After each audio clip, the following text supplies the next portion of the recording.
Wait, this is the the September 10th Operations Safety and Security Committee meeting. Now come to order. We are convened as of 5:31 p.m. I would respectfully ask everyone attending this meeting to mute yourself unless you are recognized to speak. Please know that the committee meetings of the RTD Board of Directors will be held remotely via Zoom and will be audio and video recorded. The meeting recordings, along with the unofficial minutes of the meetings, will be posted as soon as practicable on the board's website. During today's meeting, we are providing communications access real-time translation, also known as CART. Anyone who would like to access this service should send an email to the RTD board office at rtd.boardoffice@rtd-denver.com, and a link will be provided. Additionally, the CART transcript can be automatically translated into Spanish for anyone who would like access to a live transcript of this meeting in Spanish. A live stream of this meeting is also available via RTD's YouTube page. I would now like to call the roll for the committee members. Director Busick. Director Chandler. Present. Director Nicholson. Present. Director O'Keefe. Present. Director Pagliari. Present. Director Whitmore. Present. And I am Director Harwick, and I'm also here, so that gives us 6 members and a quorum. Before we start this meeting tonight, and if I get emotional, sorry.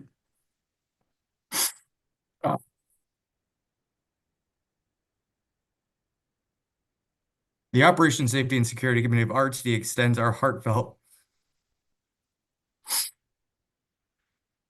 concern to the students' families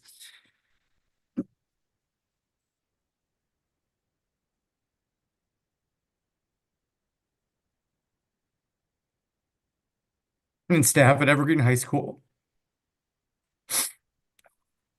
Our thoughts and prayers are with you.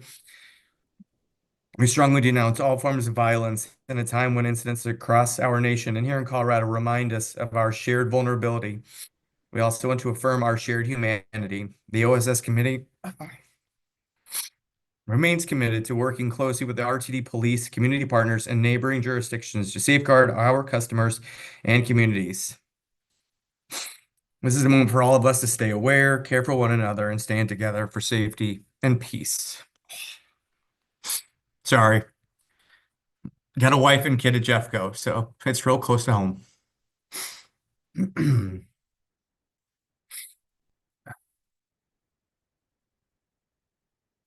Okay. All right. I think I've got myself back together.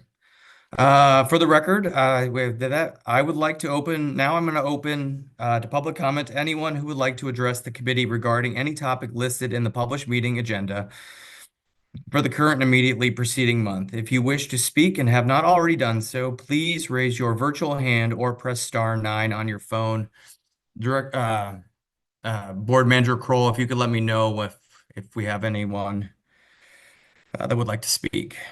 Yes, Director Howard, just a couple of other notes. You are joined this evening Oh, by thank you. Kay and Director Banker at this time.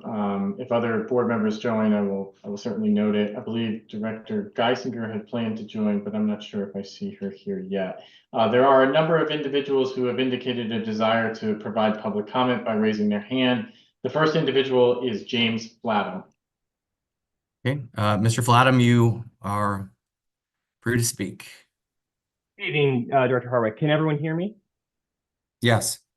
Okay, thank you so much for the opportunity to speak. Yes, my name is James Flatham. I am speaking on behalf of Greater Denver Transit, and also speaking tonight on the Access on Demand program modifications in solidarity with our allies to ADAPT and other voices in the disability community. So just conscious that we've all had, I think today has been exceptionally hard across the country. And I understand there is also a feeling of frustration, of exhaustion surrounding a lot of the challenges in terms of right-sizing RTD's budget and trying to put together a path forward for this year, given the challenges I think we can expect, given the shortfalls we've been seeing at the city level and the state level. But I think we need to call out something that we see as wrong from what we can tell. which is that, several months ago, we called out that what we expected to be a paratransit review ended up being a myopic focus on paring back access on demand, which is the most popular, most lauded part of RTD's paratransit program that is commented on as being most vastly, far and away, most useful by riders with disabilities. And the fact that over the last couple of months, we've asked for clarifications, we've called for this review to be expanded to the scope that we believe would be fundamentally appropriate, which is looking at Access a Ride with journeys that are over $100 per rider, and criticized for being extremely inflexible with a design that appears to belong in the last century. We just do not believe that it is acceptable, right, to call for cuts first, after we went through this whole political campaign, right, to de-Bruce RTD, right, to try to keep services going, to avoid cuts. The first thing that gets cut is access on demand, which to us is unconscionable. So what we would call for is we call for a board resolution, because we realize that part of this is that staff and RTD management have not provided the level of detail needed to get into the nitty-gritty of Access a Ride in particular, right? The Access a Ride is subject to federal requirements. We've done some cursory research on our side about what those federal requirements are, but we do not believe that Access a Ride is untouchable. We think that there are improvements that can be made that have been demonstrated by members of the disability community who have written to RTD management about this. We believe this needs to be done as a fundamental step of responsibility, both from a fiscal perspective to the agency to address an obsolete and expensive service, but also address the needs of these riders.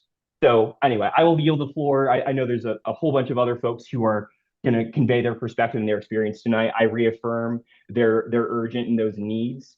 That access on demand is something that we have been proud of as a lifeline to those users in the community who have disabilities that otherwise prevent them frequently from using the normal fixed route service that RTD has operated for the longest period of time. Access on demand is something that is provided a lifeline that should not be cut. So that concludes my comments for this evening. Thank you for the opportunity to speak.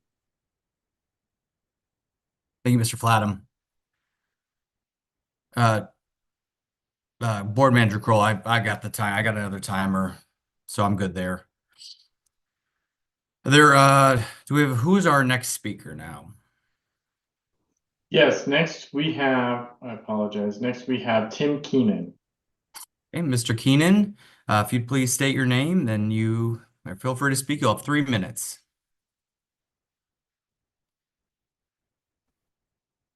Alrighty. Thank you very much, everybody. I use Access on Demand to get back and forth to work. I work over at Amazon in Aurora, and I work a lot of overnight shifts. So I was really, freaked out when I saw all these scenarios that they're gonna cut. I barely somehow make it inside these service area restrictions that would be enacted. But my overnight hours aren't compatible with these hourly restrictions that they have enacted, which I was never clear on the rationale, especially for the hourly restrictions that would pretty much close the service between 1 a.m. and 4 a.m. or something like that. I mean, the fact is that, as James alluded to, 10 months ago, as part of the campaign to de-Bruce RTD, one of the promises was that they needed this to continue funding for services with people with disabilities. Well, RTD got their money, and here we are having to defend this super efficient and very much appreciated and relied upon service by so many people. And there are like at least 3 or 4 other blind people that work at Amazon overnight, and as far as I know, they have no idea that this is even coming down the pipe. So I bet you there are a lot of people like that out there that would just get blindsided by this. So, and as part of the memo you received, you no doubt saw that costs for the program basically doubled, because now they include the WAV, wheelchair accessible vehicles in their analysis. But at the same time, Accessoride's budget hasn't changed. So where is this money budgeted? Why is this suddenly being counted as a cost of access on demand? It should only it should be either or. It makes no sense to me that these costs are under access on demand now, and I hope you can get clarification from that. And I mean, I've noticed that sometimes you guys don't always get direct and complete answers to your questions when you ask them. So I hope that in this critical juncture, that if you have a question and you're not getting the answer, that answers your question, that satisfies you, that you keep asking your question until you get an answer that does satisfy you. So I've looked at all these scenarios, and obviously scenario 6 is the most generous. And that, fares at $2.50. But if, RTD's financial situation is super dire. You could Okay. wrap this up. I would, scenario 4, we pay our fair share. We pay the same as Access-a-Ride. There are no area or hourly restrictions. Thank you very much. Thank you. Mr. Kroll? Yes, next we have Sue Myers. Stu Myers, if you would state your name, then you will have 3 minutes to speak. Hello, my name is Sue Myers. I'm here with my husband, Michael. I want to thank you, directors. We appreciate the opportunity to comment on the Access on Demand proposals tonight. As parents of a 36-year-old paratransit user, we wanted to give our input into the scenarios for the Access on Demand services being considered. We urge you to support the scenarios that maintain the Access on Demand service area to be the entire RTD service area. Many transit riders live or work or have appointments more than 3/4 of a mile from an RTD bus route, including our son, who lives in Superior. Currently, he's able to use Access on Demand independently and successfully go to work. If that service is restricted to a 3/4 mile boundary, he will not have any safe and doable way to get to work. It seems unfair to restrict some paratransit eligible riders from the Access on Demand service due to a 3/4 mile boundary. We also support looking at ways to promote Access on Demand services over the more cumbersome and less flexible Access-a-Ride services that cost RTD significantly more than the Access on Demand services on a fixed and per ride basis. Therefore, we strongly recommend a price no greater than $4.50 per trip. And finally, in the program report from Ms. Johnson in August, she introduced the program cost of WAVE, which we had not heard of before, and yet $12 to $16 million is being forecast for that item. We would strongly suggest that the WAVE program be described and contrasted, as it was not included in the June report to the board or the most recent board meeting. We ask for your support on no boundary for Access on Demand and at the price of $4.50 that matches Access-a-Ride. We appreciate your consideration and look forward to the future. Thank you. Thank you, Sue. Mr. Kroll? Next is Jessica Beecham. Jessica Beecham, if you could say your name, and then you'll have 3 minutes to speak. Hi, my name is Jessica Beecham, president of the National Federation of the Blind of Colorado. And I want to thank this committee for thoughtfully considering the scenarios brought forth. But I do just want to say I still don't feel like we have the financial information that we've been begging for from the RTD staff to really thoughtfully consider making any major changes to the current Access on Demand service. As mentioned, we now have the wheelchair accessible vehicle cost that has been added to Access on Demand, but hasn't been taken out of anywhere else. That money wasn't just floating in space. It was accounted for somewhere, but it hasn't been removed from anywhere. And why has it been added to the Access on Demand budget? The numbers and projections don't really seem to be based on much, except what somebody sort of is just saying is, oh, we think this is going to happen. And so we really don't feel like that we have true information to base our budgetary decisions on. and people's lives are hanging in the balance. We've heard already tonight from people who won't be able to work anymore if we restrict the service area. We've heard in the past from parents who won't be able to take their children to do the fundamental activities that they enjoy doing and that are enriching to their lives and that make Colorado the beautiful place that it is for us all to live and thrive. And it's just so important for individuals with disabilities that we keep this service intact. Obviously, we understand that there may need to be some changes, and we support particularly scenario 6, which would include a base fare, but would not restrict the service access area or the times that people can currently use the Access on Demand program. I work at Buckley Space Force Base, and to get into base, I have to go into the 6th Avenue gate, and I'm pretty sure I'm not going to be able to get to work anymore if we have the 3/4 of a mile restriction placed on the service. And I know that many of my peers are going to be in the same position. So just really would like to ask that, I know we sort of keep moving this down the road, but I think we keep moving this down the road because we're unable to get the information, the clear and concise and real numbers that we need from RTD staff in order to help us to be able to understand how this program truly impacts our budget. It's a pretty small piece of the RTD budget when you think about it. It's just a little Jessica, over. if you could wrap this up. Yep, I'm so sorry. It's just a little Okay. over 1% of the budget currently, but it makes a huge difference to our community. Thank you for your time. Thank you. Mr. Kroll?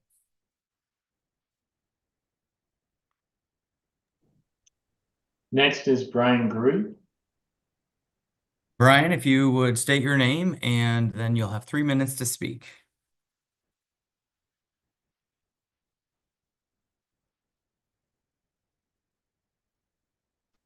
Can you all hear me okay? Yes. I'm sorry, technology. Good afternoon. My name is Dr. Brian Gruey, and I'm the Executive Director of Atlantis Community, Inc. Imagine being told that you finally got the job you've been working towards, but the very next day, the cost of getting there makes it impossible to accept. That's what this proposal means for thousands of disabled people across the Denver metro area. Transportation isn't a luxury for us. It is our bridge to independence. When fares go from $0 to $6.50 and we cut trip subsidies, you're not just changing the numbers on a spreadsheet, you're closing doors on jobs, healthcare, education, and community. As I mentioned, I'm the Executive Director of Atlantis. This is one of the birthplaces of the National Disability Rights Movement. And I'm here today on behalf of thousands of disabled residents who rely on Access-a-Ride and Access on Demand to live, work, and participate fully in our community. The proposed changes, raising fares from $0 to $6.50 per ride and reducing trip subsidies from 25 to 20, will have a devastating impact. For many of my staff and our consumers, these services are not a convenience, but they are a literal lifeline. People with disabilities are already twice as likely to live in poverty and face significantly higher unemployment rates. Forcing someone earning a minimum wage to pay $13 a day or more than $260 a month just to get to and from work creates a financial barrier that will push people out of the workforce and deepen dependence on the public benefits. I want to stress deeply that this is a reality as I think about my staff who rely on this service. They will be making hard decisions on when or if they can continue working. Right now, we have people living at 201 South Cherokee, which is inside the Baker neighborhood, who already make daily choices regarding what necessary services or supports are ones that they can afford and ones that they can live without. There are folks who live within our building who have no phone access other than being when they're on public Wi-Fi. And if you're telling me that they will pay $6.50 to get from home to a doctor appointment or other service provider isn't accurate. This isn't just about economics, it's about equity and independence. Without affordable, accessible transportation, disabled residents will be cut off from jobs in healthcare, education, and community life. Raising these costs doesn't just raise fares, it shuts people out of work, it shuts people out of community and out of opportunity. We can't build an equitable Denver by letting our disabled or leaving our disabled members behind. Thank you. Thank you, Dr. Gruey. Dr. Kroll, Dr. Kroll, Mr. Kroll. Next, we have Richard Bamber. Good evening, Chair Harwick and the committee. Thanks for the opportunity to speak.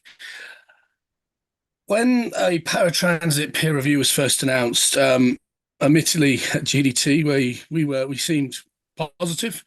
We were hoping that this would be a good thing for the disabled community. I will admit, as an organisation, we were pretty light on details, but we'd heard a few things. Heard a few little sort of things of why the service wasn't the best. We now step forward many months later, and we've got two things have happened. One is we have had what I can only describe as a sham of a paratransit peer review. We have focused on the one bit of the paratransit service offering that is generally providing good service and is generally valued by the disabled community. And we have left the problem child alone, the access a ride. Okay, and we have been told that the reason is because it's federally mandated. It is untouchable. The only thing that would have been off the table with any access a ride modification would be abolition of the program in full. The second thing is we are sitting on August the 29th, the memorandum came out from the GM and CEO. Suddenly, there is these costs for wheelchair accessible vehicles into the AOD program. It's come out of nowhere. Suddenly it's doubled the cost, 12 million, 15 million a year. Okay. As directors, you need to ask staff searching questions about why this key piece of apparently unbudgeted financial liability and also operational practice has been withheld from so long. Okay. But as it now appears that we can provide a WAV on-demand service and we can use the 21st century dispatch technology to send a fully accessible vehicle to the disabled community, that is kind of the sort of modifications that will bring the Access-a-Ride program to something that the disabled community actually wish to use. It will get rid of the long booking times, the long waits, the unpredictable journey times. It'll bring the standard of AR properly up. And why it was not done, I really wished I could know. Okay. Secondly, GDT absolutely deplores on the last page of the memo sent on the 29th of August an apparent linking that if we don't vote for cuts in AOD tonight, bus services, some of the most popular routes RTD operates, will have to be cut instead. Why does the agency have an obsession with cutting the things that are popular? And also, why does that sound like a threat to me, an able-bodied transit advocate, that if I speak for the disabled community, I'm at threat of getting the transit that I personally rely on cut? Okay. Richard, we can wrap it up. Yep, wrapping up. So it is clear that what needs to happen tonight is a proper paratransit review, including access a ride needs to happen. We stand with the disabled community 100%, and this thing needs to be completely reviewed. The improvements to AOD that are on the table need to be made, and everything else needs to be restudied. Mr. Kroll. Next, we have Amanda Ropek. Robick, if you could state your name, and then you'll have 3 minutes to speak. Wonderful. Can you guys hear me okay? Yes. Great. My name is Amanda Ropek, and I'm reaching out to you guys from the Broomfield Housing Alliance. As you consider proposed changes to the Access on Demand program this Wednesday, I want to emphasize the critical need to maintain the Access on Demand service across the entire RTD service area, rather than limiting it to the 3/4 mile boundary. Many riders live, work, or have essential appointments beyond this limit. They are exactly the community members this program was created to serve. Restricting service would leave them without safe, reliable transportation, undermining both their independence and the program's purpose. The Broomfield Housing Alliance is especially concerned as we work to build 40 units of deeply affordable housing at the Grove at Cottonwood, just 500 feet outside of the current boundary. Without full RTD coverage for a clear process to request a point of deviation, future residents, many with intellectual and developmental disabilities, will be cut off from jobs, healthcare, and community life. Thank you for your leadership and commitment to equitable mobility for all residents. Appreciate your time. Thank you. Thank you, Amanda. Mr. Kroll? Next, we have Cindy Vaughn. Cindy, if you'll say your name, you'll have 3 minutes to speak. Hi, this is Cindy. Can you hear me? Yes.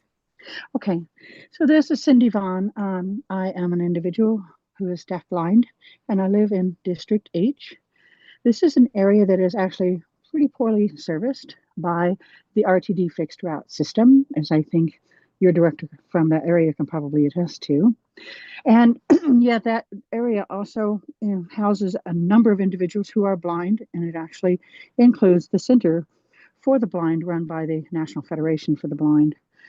There's a few things that I want to comment on. Number one, I want to thank really the board, all of you tonight and all of you on the entire board, because I have listened in April and again in July to all of you carefully consider the access on demand issues. And you guys have really showed more understanding of the needs of the disabilities community than I feel is ever represented in the recommendations you're receiving. There's a couple of things that I want you to consider. One is specifically around the service area potential limitations. There has not been any transparency in what we are being told about the potential limitations within the whole 3/4 of a mile issue. Because when they say that this potential limitation will, quote, mirror the routes in terms of days and hours and service areas, we have repeatedly been told, as we have asked during this process, that in fact it is not possible to do this. The only thing it is possible is to limit perhaps the service areas, but the days and the hours will have to be sort of a template, because certain areas, like in my area, certain routes get cut short on Saturdays and don't even exist on other days. And we're told, well, what'll happen is there'll be an across the board cutoff of times, but it won't be specific to any one fixed route. It will not mirror it. So I would ask you to please ask for the transparency and what this actually means before you actually ever agree to that. And then the second thing is to, everyone has talked about the fact that people use access on demand as a reliable way to get to work. They can depend on it. The employers can depend on it. And changes in a national level for healthcare, for Medicaid, for other programs that many people rely on in the next year are now going to require many people who have disabilities to work at least 20 hours a week. So if you make it unaffordable or not even possible for people to access transportation, they will not only lose their job, their housing, but potentially their benefits. Thank you. Thank you, Cindy. Mr. Kroll? Next is Maureen Neitfeld. Maureen, if you would state your name, you'll have 3 minutes to speak. This is Maureen Needfeld. Thank you so much to everyone on the committee for hearing us out today. And I, of course, am a disabled person, and I'm also a parent. I have multiple disabilities, and I do rely on this critical service, to go to doctor's appointments and work. And I'll just echo what everyone else is saying. To cut this would be catastrophic for the disabled community. The voters have already voted that they want to support transportation for disabled people. And it feels really suspicious for us to all of a sudden see millions of dollars in these wheelchair accessible vehicles being budgeted now in AOD and then not removing it from somewhere else in the budget to put in there that, if you support scenario 6, which is the most ideal scenario for us, then we're going to start cutting popular buses like the 15L. Why would we ever want to cut the 15L? And there's already so many fixed route cuts. I mean, we just saw more cuts just come out in September. Especially down south. I mean, even for people with disabilities that could take buses, we can hardly take buses anymore because they've all been cut. So I just urge you, please, to really ask the hard questions. What is this wave money? Why are we putting in here the threat to cut more popular buses in the downtown Denver area that so many people depend on and just to really dig in and to demand that we have the information that we need to really make this kind of a critical decision that is going to impact thousands of Coloradans and how we can get around. Thank you, Maureen. Appreciate it. Mr. Kroll, Yes, next we have Chelsea Cook. Chelsea, if you'd state your name and then you'll have 3 minutes to speak. Hi, my name is Chelsea Cook. Can you hear me? Yes. Thank you very much. Thank you for the opportunity to comment and looking at this issue very thoroughly. I definitely echo what Cindy, Maureen, I also live down south, and the first person who spoke today said. In the past, I've talked about my personal experience, the impact. Today, I want to focus on the voters. Last November, 69% of voters voted for the ballot measure that gave RTD more money so that they could not and would not cut these services. And I mean, setting aside the fact that you're breaking an unconscionable promise to the disability community by considering this, and for having us to show up again and again and again to defend and just defend freedom, essentially. You're also breaking a promise to your bigger taxpayer base. And if you are interested in breaking that promise as a board, the voters might notice that. And also they're the ones who give you, the majority of your revenue. So I hope the program stays the same. We in the disability community, I'm a person with a disability, are being attacked on all sides right now. Please just make it this one bright spot in the world where we can continue to get where we need to go. Just because our biology is different doesn't mean our humanity is. Thank you. Thank you, Chelsea. Mr. Kroll. Next, we have an individual identified as Mary. Mary, if you'd state your name, you'll have 3 minutes to speak. Yes, hi, thank you for having me. My name is Mary. I use the Access on Demand service pretty often to get to medical appointments, and some of these medical appointments are either not covered by Medicaid or are not covered within the Access-a-Ride boundary. And so to take the boundaries, to put in boundaries is throwing people out, basically. And to be very direct with you, we don't need Project 2025 when it comes to our transportation. We're already dealing with it, with the caps and cuts to Medicaid and housing assistance. And as somebody who depends on this transportation, the last thing we need is to have this issue with getting around to medical appointments, work, etc. So if I can quickly propose option 6, that would be the most ideal. However, we also don't want to cut our bus routes because Access-a-Ride could be affected if bus routes are being cut. And then of course, Access on Demand, we want to make sure that there are no boundaries. So again, please keep this in mind. We're already dealing with an exponentially huge cut because of what our federal government chose to vote for in July. We don't need to put up with this within our transportation. So to our board members, please think about your constituents. Thank you. Thank you, Mary. Mr. Kroll. Next, we have Mary. I apologize. Next is actually, we've got 2 people unmuted at once, and I believe next in the queue was Mary Hennick. Mary Hennick, if you would announce your name, you'll have 3 minutes to speak. Hello, my name is Mary Hennick. I'd like to reiterate some of the things people have already said, but I'd like to remind the board of directors that you are elected to represent your constituents. And less than a year ago, your constituents overwhelmingly voted to approve ballot measure 7A. The numbers on that approval I have as 79% rather than 69, what somebody previously said. But this measure allowed RTD to keep about 50 to 60 million a year in revenue above the Tabor cap instead of refunding that to taxpayers. And the language in that measure stated very clearly that its purpose included, I quote, maintaining the availability of services for people with disabilities, unquote. By continuing to pursue cuts to the Access on Demand program, it is clear that you have no intention to uphold one very clear objective of this measure. You have used the disability community as a ploy to get this measure approved, and now you're turning your backs on them.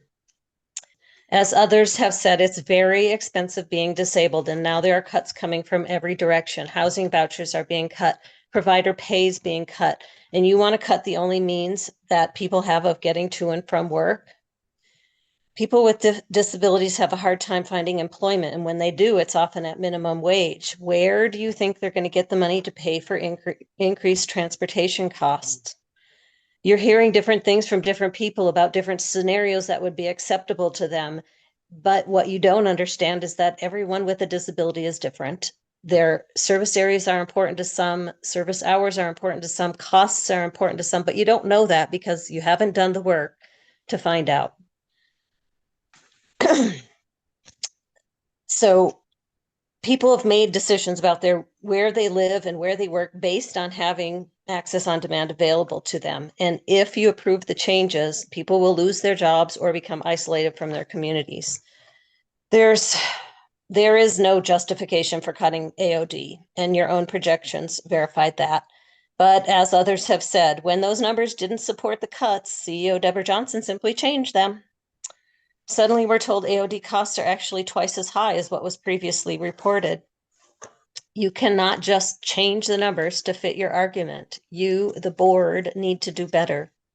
Strong boards demand evidence. Strong boards don't make million-dollar decisions on shifting numbers and sloppy analysis.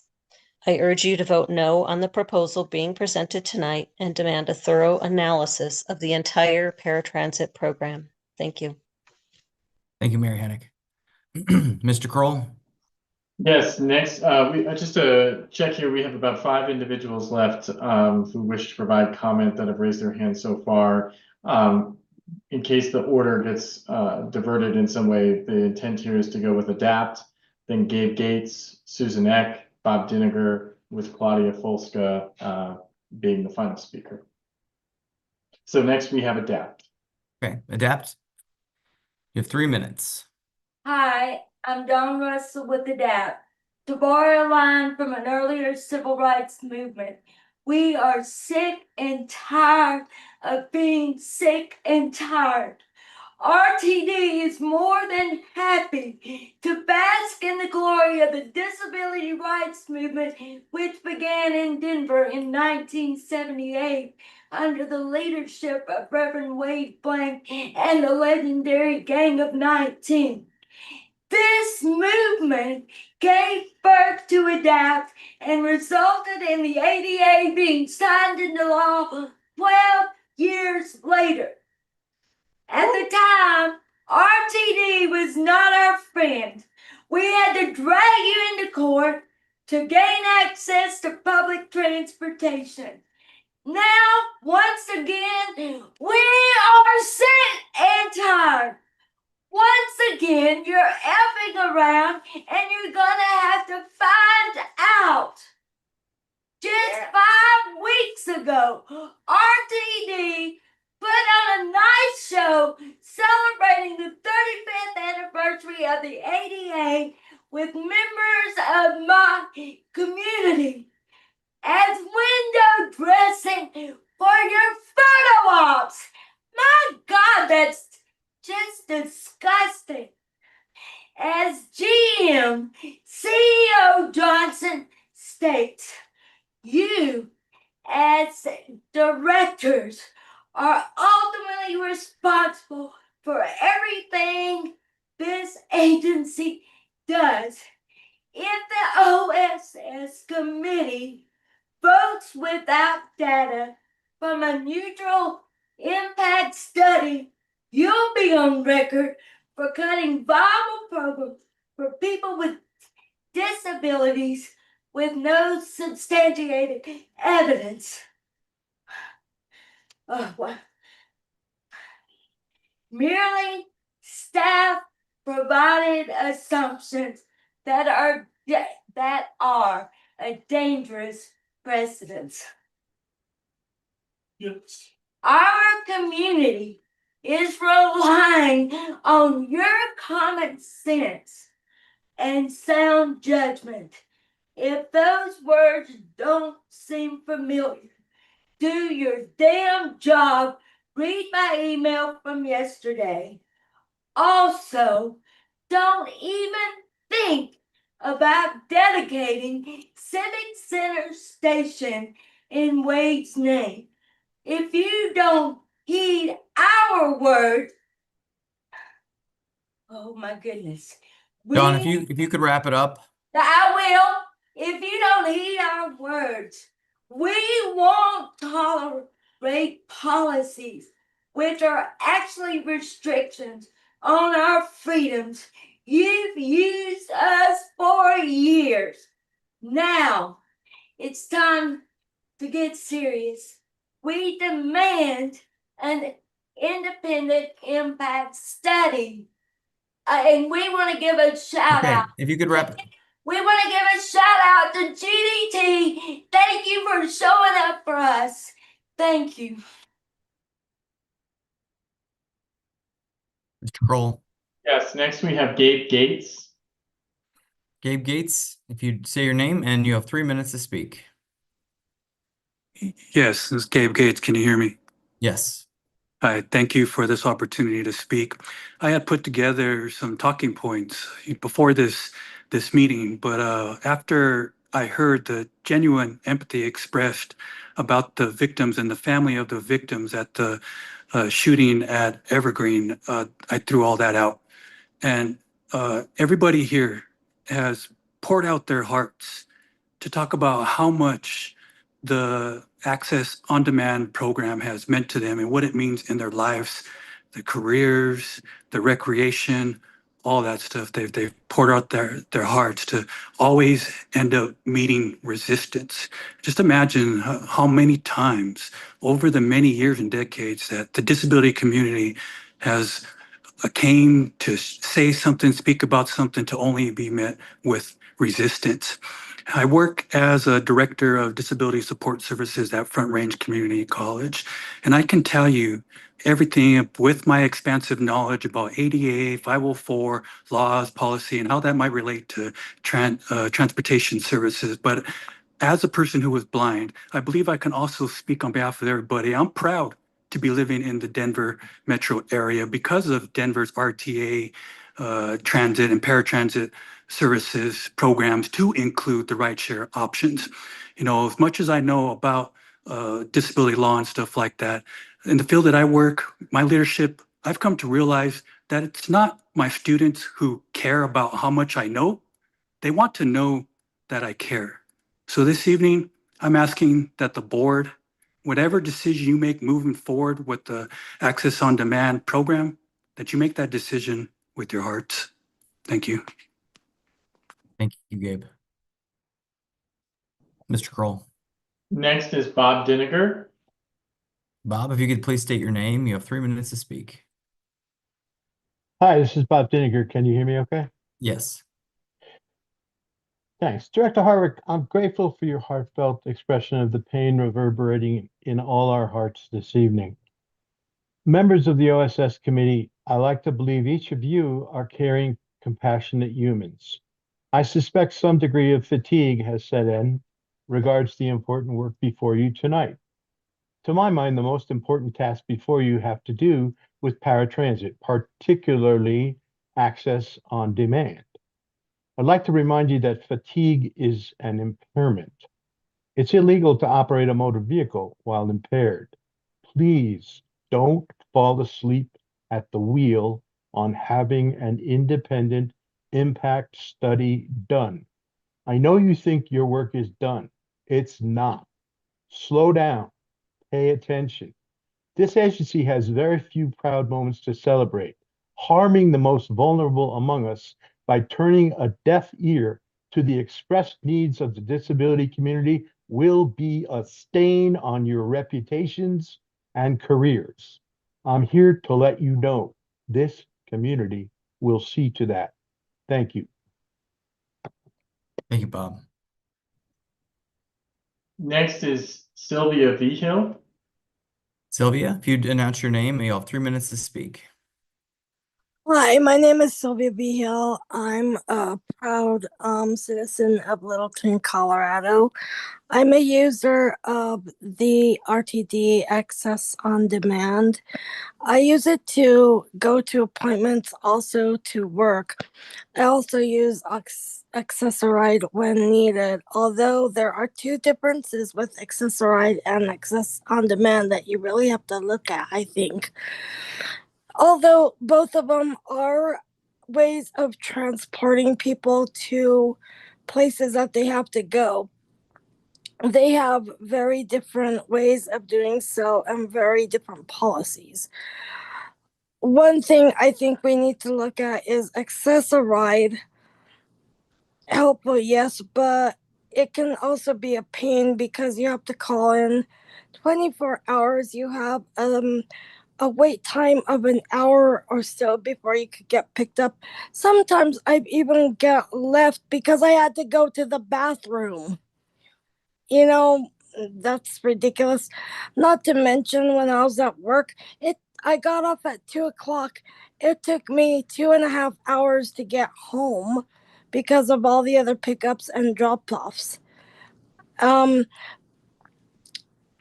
With Access on Demand, it's easier because you can actually get a car to you to your place. They can drop you off without picking up and dropping off people. Plus, you get to work on time, and it's more efficient and fits more into our schedule. Me, as a blind person, and probably everyone else who have spoken up and said this, we use it to get to work and other things, but especially getting to work is the more important thing, because being on time for your job is very important, because even though my bosses are nice, I don't think they would take to me being late, all the time. With Access on Demand, it's easier to get to work on time and not to mention, if you put in these charges of $4.50 or so many trips, that can add up over, and that would pretty quick, and that would be like one, a lot of money over the week and throughout the month. And so that's not very fair and acceptable. You need to put yourself in our shoes and take Sylvia, a if you could just look. wrap it up, please. All I ask is that this board puts themselves in our shoes, and examine all the facts that we have given you tonight, and do this with open hearts and minds. Thank you. Mr. Kroll? Yes, next we have Corey Gonzalez. Corey, if you could state your name, you'll have 3 minutes to speak. Hi, I'm Corey Gonzalez. I'm the mom and caregiver for my 31-year-old daughter who has an intellectual and developmental disability, and her only means of transportation is the paratransit system. So I want to give my input into the scenarios for the AOD services being considered at this meeting tonight. I did email all of you this information, and I included my previous email to you from when I spoke at the board meeting on on July 28, and I asked you all to imagine that you were the parent of my daughter, and she had the opportunity to live in an apartment complex that would give her support so that she could live independently. You heard previously from Amanda Ropek regarding the Grove at Cottonwood. That's the place that she has the opportunity to live at. So I implore you to support the scenarios that maintain the AOD service area to be the entire RTD service area. If you don't, my daughter and many others like her will not be able to live, or they will receive the supports needed to live independently. Now, I know that there's some associated costs with these different scenarios, so I looked up the LIVE program and how it's supposed to help defer the additional costs being evaluated. So I researched the program, and according to Peak, Colorado, to qualify for the program, you must live in the RTD service area. And then it goes on to say RTD districts include parts of Broomfield. If the RTD board chooses one of the scenarios that doesn't maintain the entire RTD service area, you've also taken away her ability to qualify for the LIVE program. And I also want to point out, because Broomfield lacks an RTD service, there's approximately 80% of our population that is not within a half mile of an RTD stop. And we only receive approximately 37 cents in service for every dollar paid to RTD. If RTD chooses to limit AOD service to the same as Access-a-Ride, I ask you to include a process for property owners and service providers to request a point of deviation beyond the 3/4 mile Access-a-Ride boundary. The Grove at Cottonwood is only 500 feet outside the current Access-a-Ride service area. Making an allowance to include both Access-a-Ride and AOD at this location will have a profound impact on the lives of some of our most vulnerable. I ask you to support my daughter and thousands of others like her, just so that they can live a better life. Thank you. Thank you, Corey. And next we have Claudia Folska. Previous Director Folska, if you'd like to announce your name, and then you'll have 3 minutes to speak.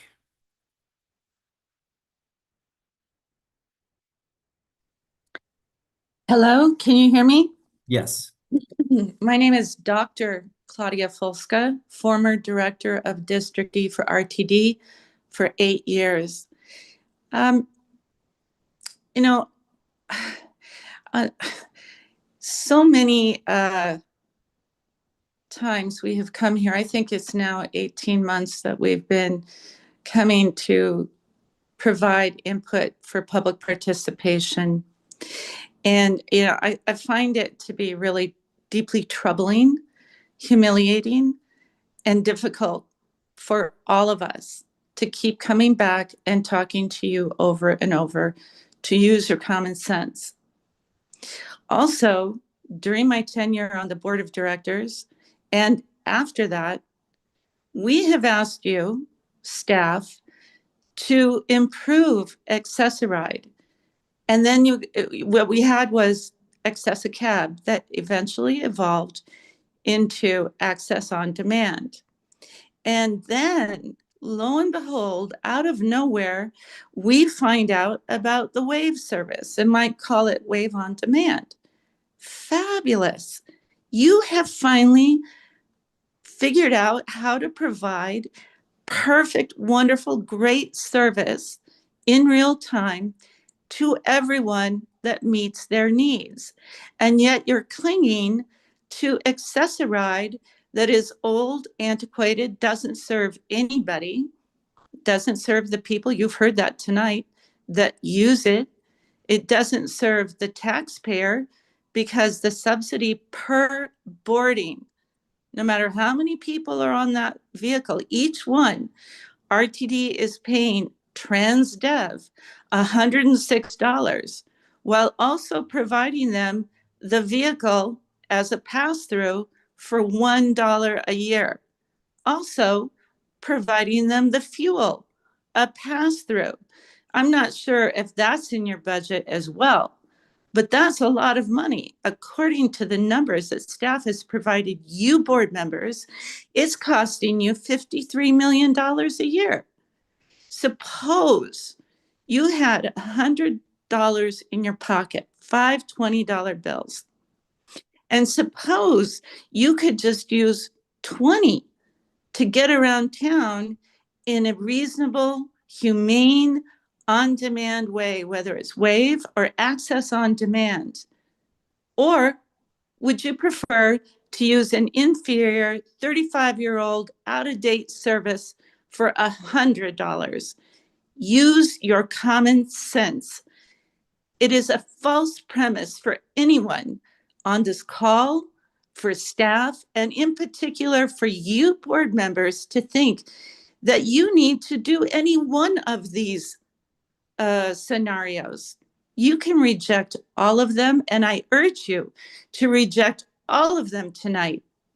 Continue as is with Access on Demand and WAVE, and put your effort into the big problem, Access-a-Ride, and funnel those monies back into improving what you can do. You've demonstrated it. It is evidence. Every single person for the last 18 months has told you so. We know. We are the subject matter experts. We know how it works. You don't use it. This doesn't impact you. You're not even hurting for money. Your annual operating budget is $1.32 billion. You have $800 million in the bank, and you pay your CEO $400,000. And you're going to sit here and talk to us about $250? No, I don't think that's appropriate at all. Each one of you should outright reject this recommended action and go and tell the staff, because you're the boss. You have one employee. Her name is Deborah Johnson. Act like her boss. Tell her we're not changing anything. We want an impact study. Increase the service area so people can actually live their lives and move forward. Now, you also heard from people tonight about the unintended consequences, the little details that will make a catastrophic change, a negative catastrophic change, devastating to their lives, their everyday lives. As Director if it's Folster, not if you could start already. to wrap this up. Usually I get 6 minutes, Chair Hardwick, right? As a former board member, it's a courtesy. I'm sure you'll want one when you're a former board member. Because I also have knowledge of history being a board member. You guys need to think about the long-range impact that this action you may take tonight will have on the district as a whole. What about the trust and good faith that the voters have in you? The taxpayers are not going to look kindly upon this. And when you want to go back to the taxpayer for a tax increase, Deborah Johnson will be gone. And you'll be looking around, who's going to carry the bag and be responsible? At the end of the day, you guys are responsible. It will impact who you are when you walk through the neighborhood, when you go to your store, and when you have to look people in the eye and explain why you did this. When it's the one and only service that actually works, that does a good job, and that people really like. Dr. Volska. Thank you very much. Thank you. Committee Chair Hardwick, would you like me to now read into the record the names of the individuals who provided written public comment? Yeah, that'd be great. Thank you. Yeah, seeing as how we have no further speakers in the queue, I will move forward with that. We received 2 letters from, or you all received 2 letters from Guyleen Castriota, Mayor of Broomfield, on behalf of the City and County of Broomfield, related to Access on Demand. All of the following letters were related to Access on Demand, but for one, which was from Ross Starrett regarding transferring between lines in Longmont. But the following individuals wrote in on Access on Demand: Tess Rittenberg, Greater Denver Transit, Suzanne Eck, Joe Elizabeth Pinto, Derek Selvo, Mary Hennick, Jennifer Ramon, Tim Keenan, Corey and Tracy Gonzalez, Sue Myers, and Kristen Heiser. I should also note that Greater Denver Transit provided some additional comments beyond Access on Demand. Thank you. I appreciate it. With no other participants in the queue, we will close the public comment period at this time. There are no external entity reports on the agenda for today's meeting. We're going to now move on to recommended actions. With 3 key recommended actions before us tonight, we will aim to address each one with both diligence and efficiency. The first action is for the Longmont and Boulder fixed route service contract. For the board to authorize the general manager and CEO or her designee to enter into a contract with Transdev Services Incorporated for the provision of fixed route services as described herein. This contract is for 3 years with 2 one-year options for a total of 5 years at a total not to exceed the cost of $127,095,000.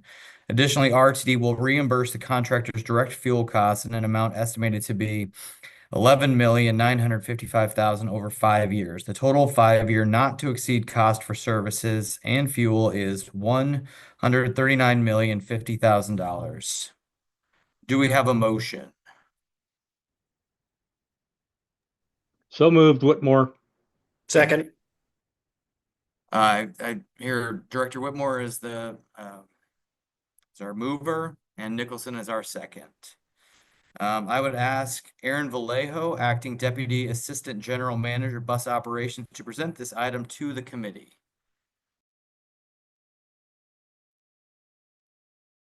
Good evening, everyone. Aaron Vallejos, Acting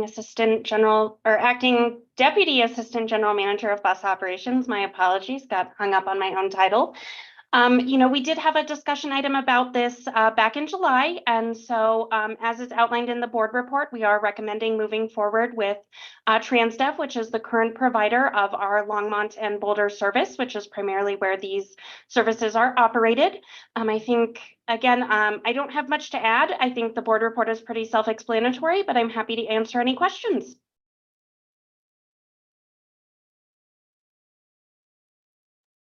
Do we have any questions from the board right now? Director Nicholson, you have 3 minutes. Thank you very much, and thank you, Ms. Vallejos. So I am going to be a no vote tonight on this contract, and I understand the concerns from staff, obviously, with the possibility of this getting voted down. But I believe that there is a fundamental question that we have not asked that needs to be answered before we move forward with any additional contracted service. And that is, why are we still doing this? What is the value to the agency about outsourcing our labor and our most fundamental service, our bus operations? These contracted services are the product of a decades ago conservative effort to privatize RTD in a way that very few people on the board now, I think, ideologically agree with. And I think that it is absolutely time, well past time, for us to ask whether or not, when it comes to the quality of service we receive, when it comes to the implications of having one large contractor who, if they were to go out of business, we would be out half of our capacity for providing bus service, to deal with one large contractor who is often criticized for the working conditions of their service, for the quality of service that we receive. I think we owe it to the voters to ask whether or not this still makes sense. So I'm going to leave it up to other directors to determine whether or not this moves forward at this time. But I remain steadfast that I do not think we should keep doing this blindly without having staff produce a comprehensive document that explains to us whether or not this is actually worth our money and worth our time and providing the high quality service that our people deserve. And until I get that, I simply can't be a yes on extending these types of contracts. Thank you. Thank you, Director Nicholson. Director Banker, I see you, but I'm going to go to Director Pagliarius. He's on the committee first, and then I will, if no other else from the committee, I'll bring you on. Director Pagliaria. Oh, sorry. Long day. You have 3 minutes. Thank you, Chair Harwick. A contract of this size deserves very deep understanding. I think that there is an enormous risk and liability to the agency. And unfortunately tonight, I do not feel like I have the understanding of the risks and the implications. And I think, kind of to echo Director Nicholson, kind of fundamentally why we use a contractor when we have services in-house. And so I will be voting no tonight because of those reasons, but I also would like to put forth the idea of a future study session to really deep dive into the financial impacts of contracted service.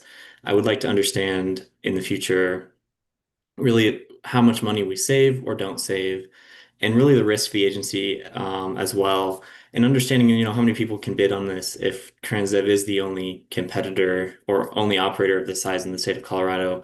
Doesn't sound like a very competitive contract process, but those are all criticisms that can be addressed at a later date, and I think would be best served in perhaps a study session. So in the future, would like to see more information and better understanding delivered to the board before such a large contract is voted on.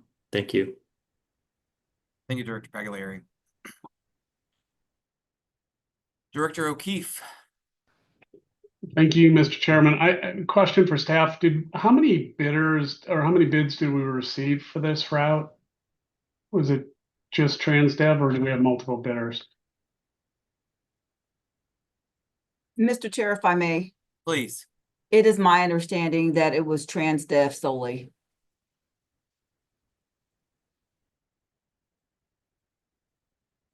Okay. Did we sometimes other governmental entities that I've worked with over my career have, if they only are getting one bid or they expect to get one bid, they do some groundwork to go out and solicit additional contracts or additional contractors that might be interested.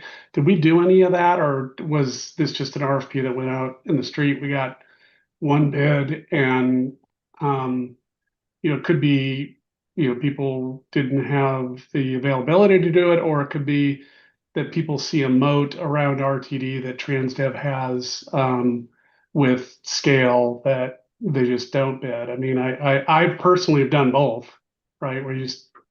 So do we have any insight into whether or not we solicited additional interest from other potential bidders and they just said they couldn't do it, or did we just issue the RFP and then this is what we got?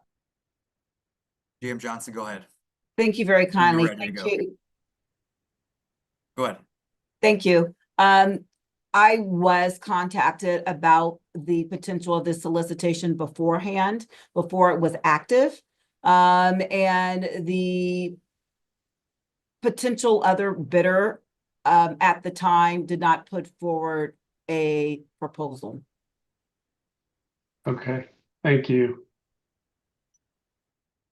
Aaron, sorry. Ms. Vallejos.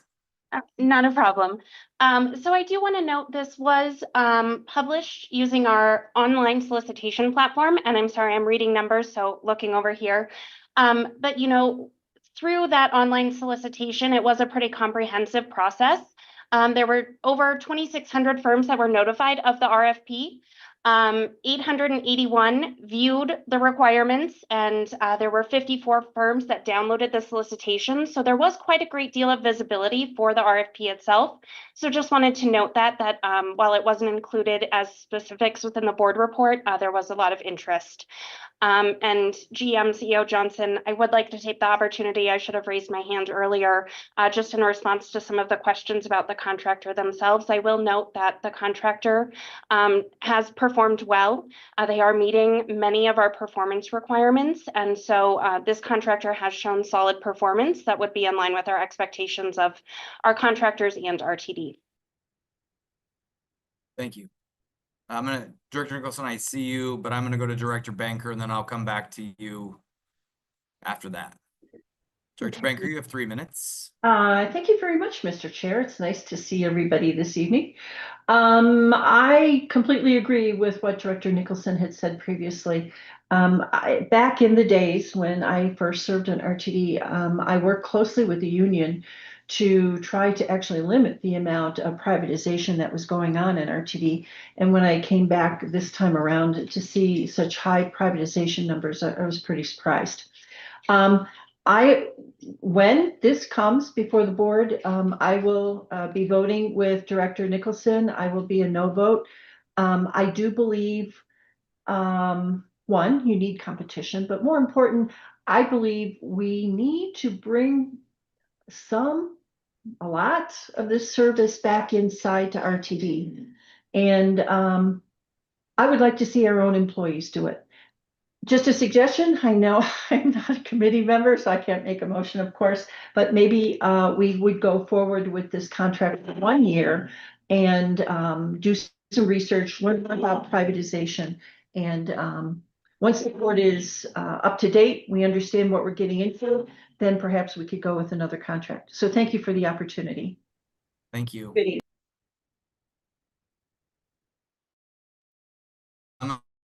You can go, but just if we could keep it shorter, just in the interest of time.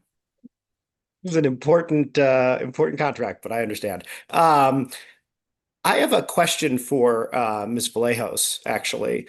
What metrics do you have to compare the quality of the work that we receive from Transdev on this, on the last handful of years that we've been running this contract with them, to the work that we receive from RTD? And obviously there's basic stuff like on-time percentage, but the complaints that I've heard repeatedly have been around things like quality of service, customer experience, the operators skipping stops, and just a general lack of diligence that you get from people who work in-house. So I'm wondering if you can run us through, aside from it's right in front of us and we'd be out a bunch of hours of service and basically, hosed in the Boulder region if we don't approve this, tell me why we should do this on the merits of the performance that they've been doing. Make the case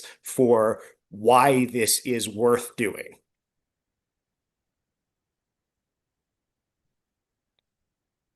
Yes, so there's a number of metrics that we regularly monitor. You are correct, some of them are pretty standard. Obviously, we monitor on-time performance. That's a pretty critical one. We do monitor lost service, which is what we kind of call mean distance between failure, or a couple of different terms, but monitoring their road calls when a bus breaks down and is no longer able to provide service, how frequently and what is the impact of that. We do also monitor service availability, which is the percentage of service that's delivered versus the percentage of service that's scheduled. We monitor missed trips. We monitor also customer comments per boardings to track that measure as well. And then those are the primary ones that are coming to mind right now that I have right in front of me. Again, as I stated, the contractor themselves is performing within all of those metrics very well. And I would defer to GM CEO Johnson if there's anything else that they would like to add for measurements. Yes, thank you very much, Ms. Vallejos, and thank you, Secretary Nicholson, for the question. Quite naturally, as we discuss different metrics, things that I look at when I meet with our Office of Civil Rights, quite naturally, pass-ups as it relates to our customer base. In addition to that, any type of interaction that may be discriminatory in nature as we move forward. And I can attest that the reports that I've seen relative to those actually have been on the low side relative to what we would expect going forward. And as Ms. Vallejos indicated, anybody that is, or any entity that is doing business with the Regional Transportation District has to adhere to the same requirements and specifications that we are as being a provider of public transportation services. And when we have audits and reviews, this is in place for our contractor as well, especially when we talk about what we refer to as our triennial audit that takes place every 3 years with the Federal Transit Administration. Going forward as well, they are subjected to the same type of analysis and review that the agency is as well. So with that, I'll yield the floor. Thank you. Okay, before I go to you, Director Nicholson, I just want to make sure there's nobody else in the queue, just for fairness. Director Guzman, and then I'll circle back to you, Director Nicholson. Thank you, Mr. Chair. This is a question for our General Counsel. I am curious, if in the RTD Act, I believe it's 32.9, maybe 32.9.115, and I can't find it right now. I believe it was under Governor Owens, RTD was given the responsibility or given the authority, I cannot remember which, to contract out the services to try and do it for cost savings.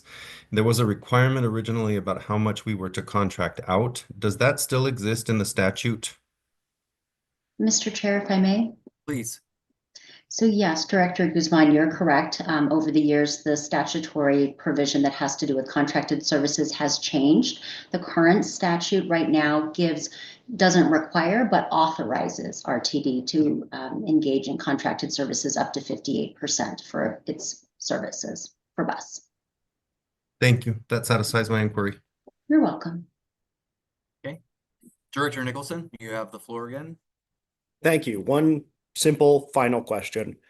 How much profit do we expect TransDev shareholders to make off of this contract in particular, out of the entire cost of the contract? I'm just curious how many millions of dollars we are going to hand to a corporation instead of giving to transit workers for the work that they're doing.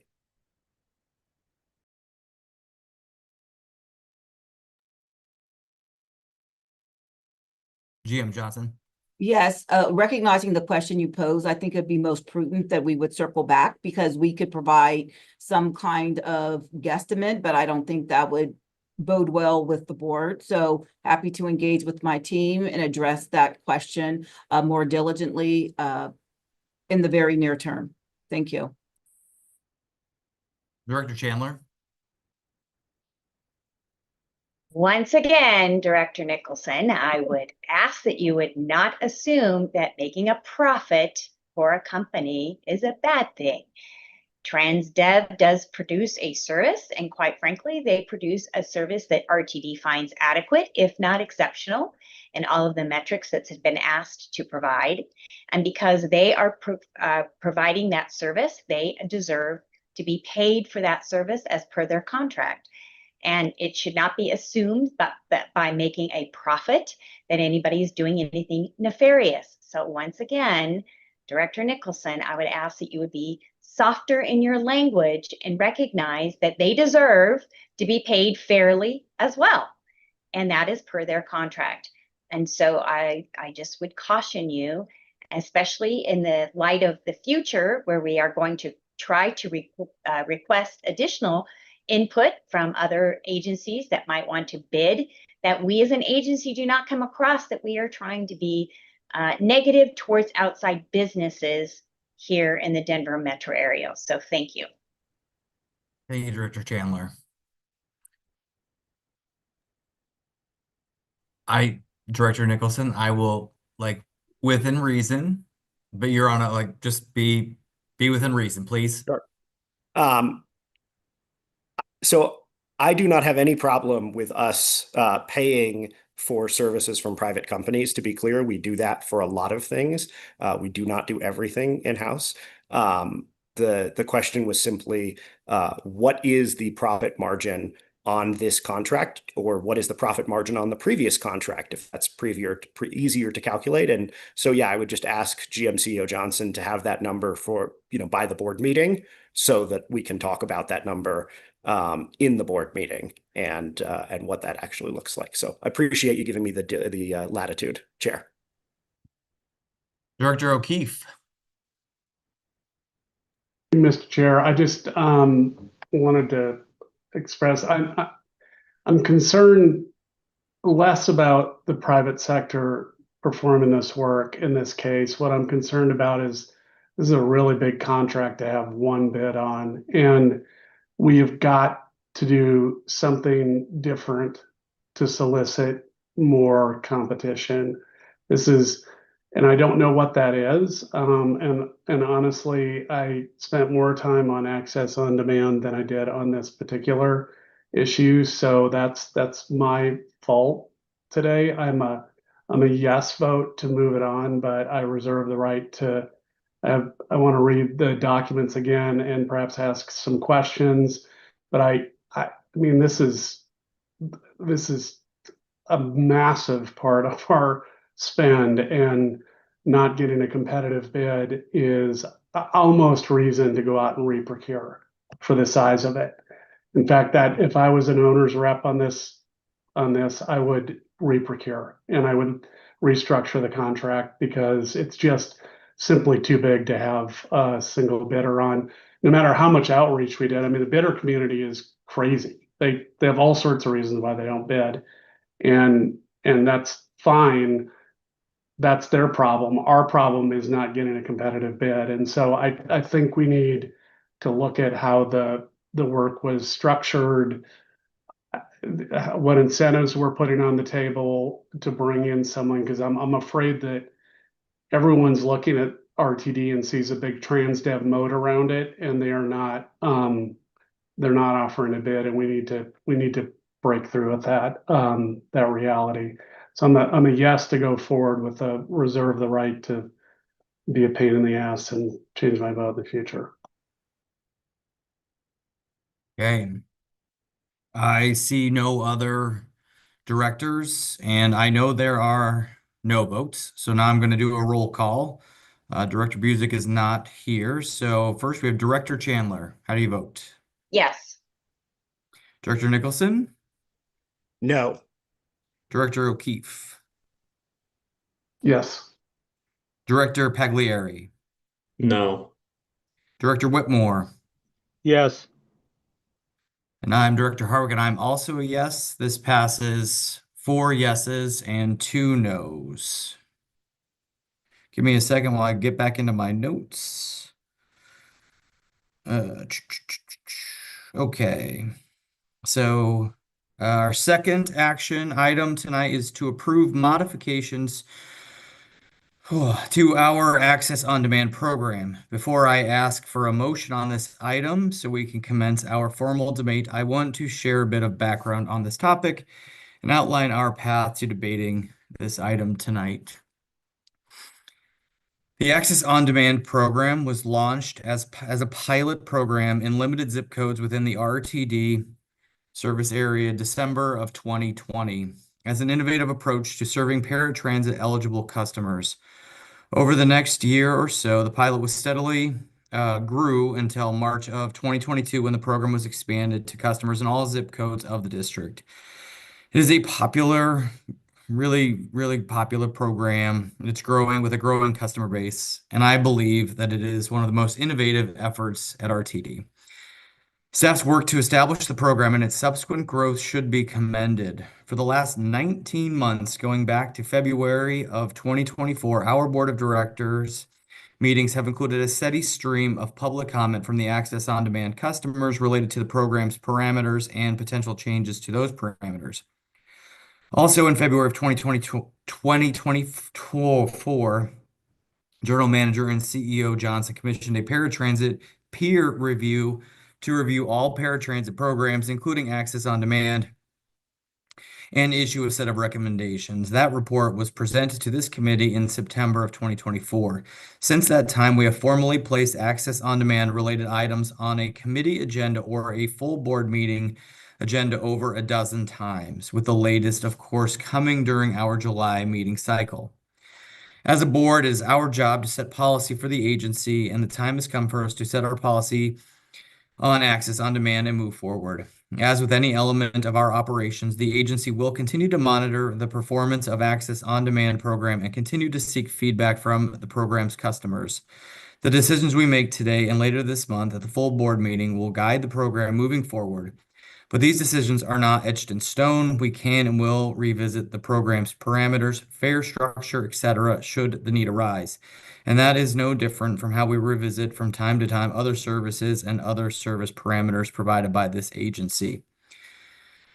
With that background, I want to say a few notes about the process I recommend we take to review and vote on this item tonight. As a reminder, the starting point of our debate will be the program modifications as amended by the board at its meeting on July 29th. For reference, those are listed at the bottom of the packet, page 6. In a moment, I will ask for a motion to approve the modifications as amended, and we can begin our formal debate/discussion on the matter.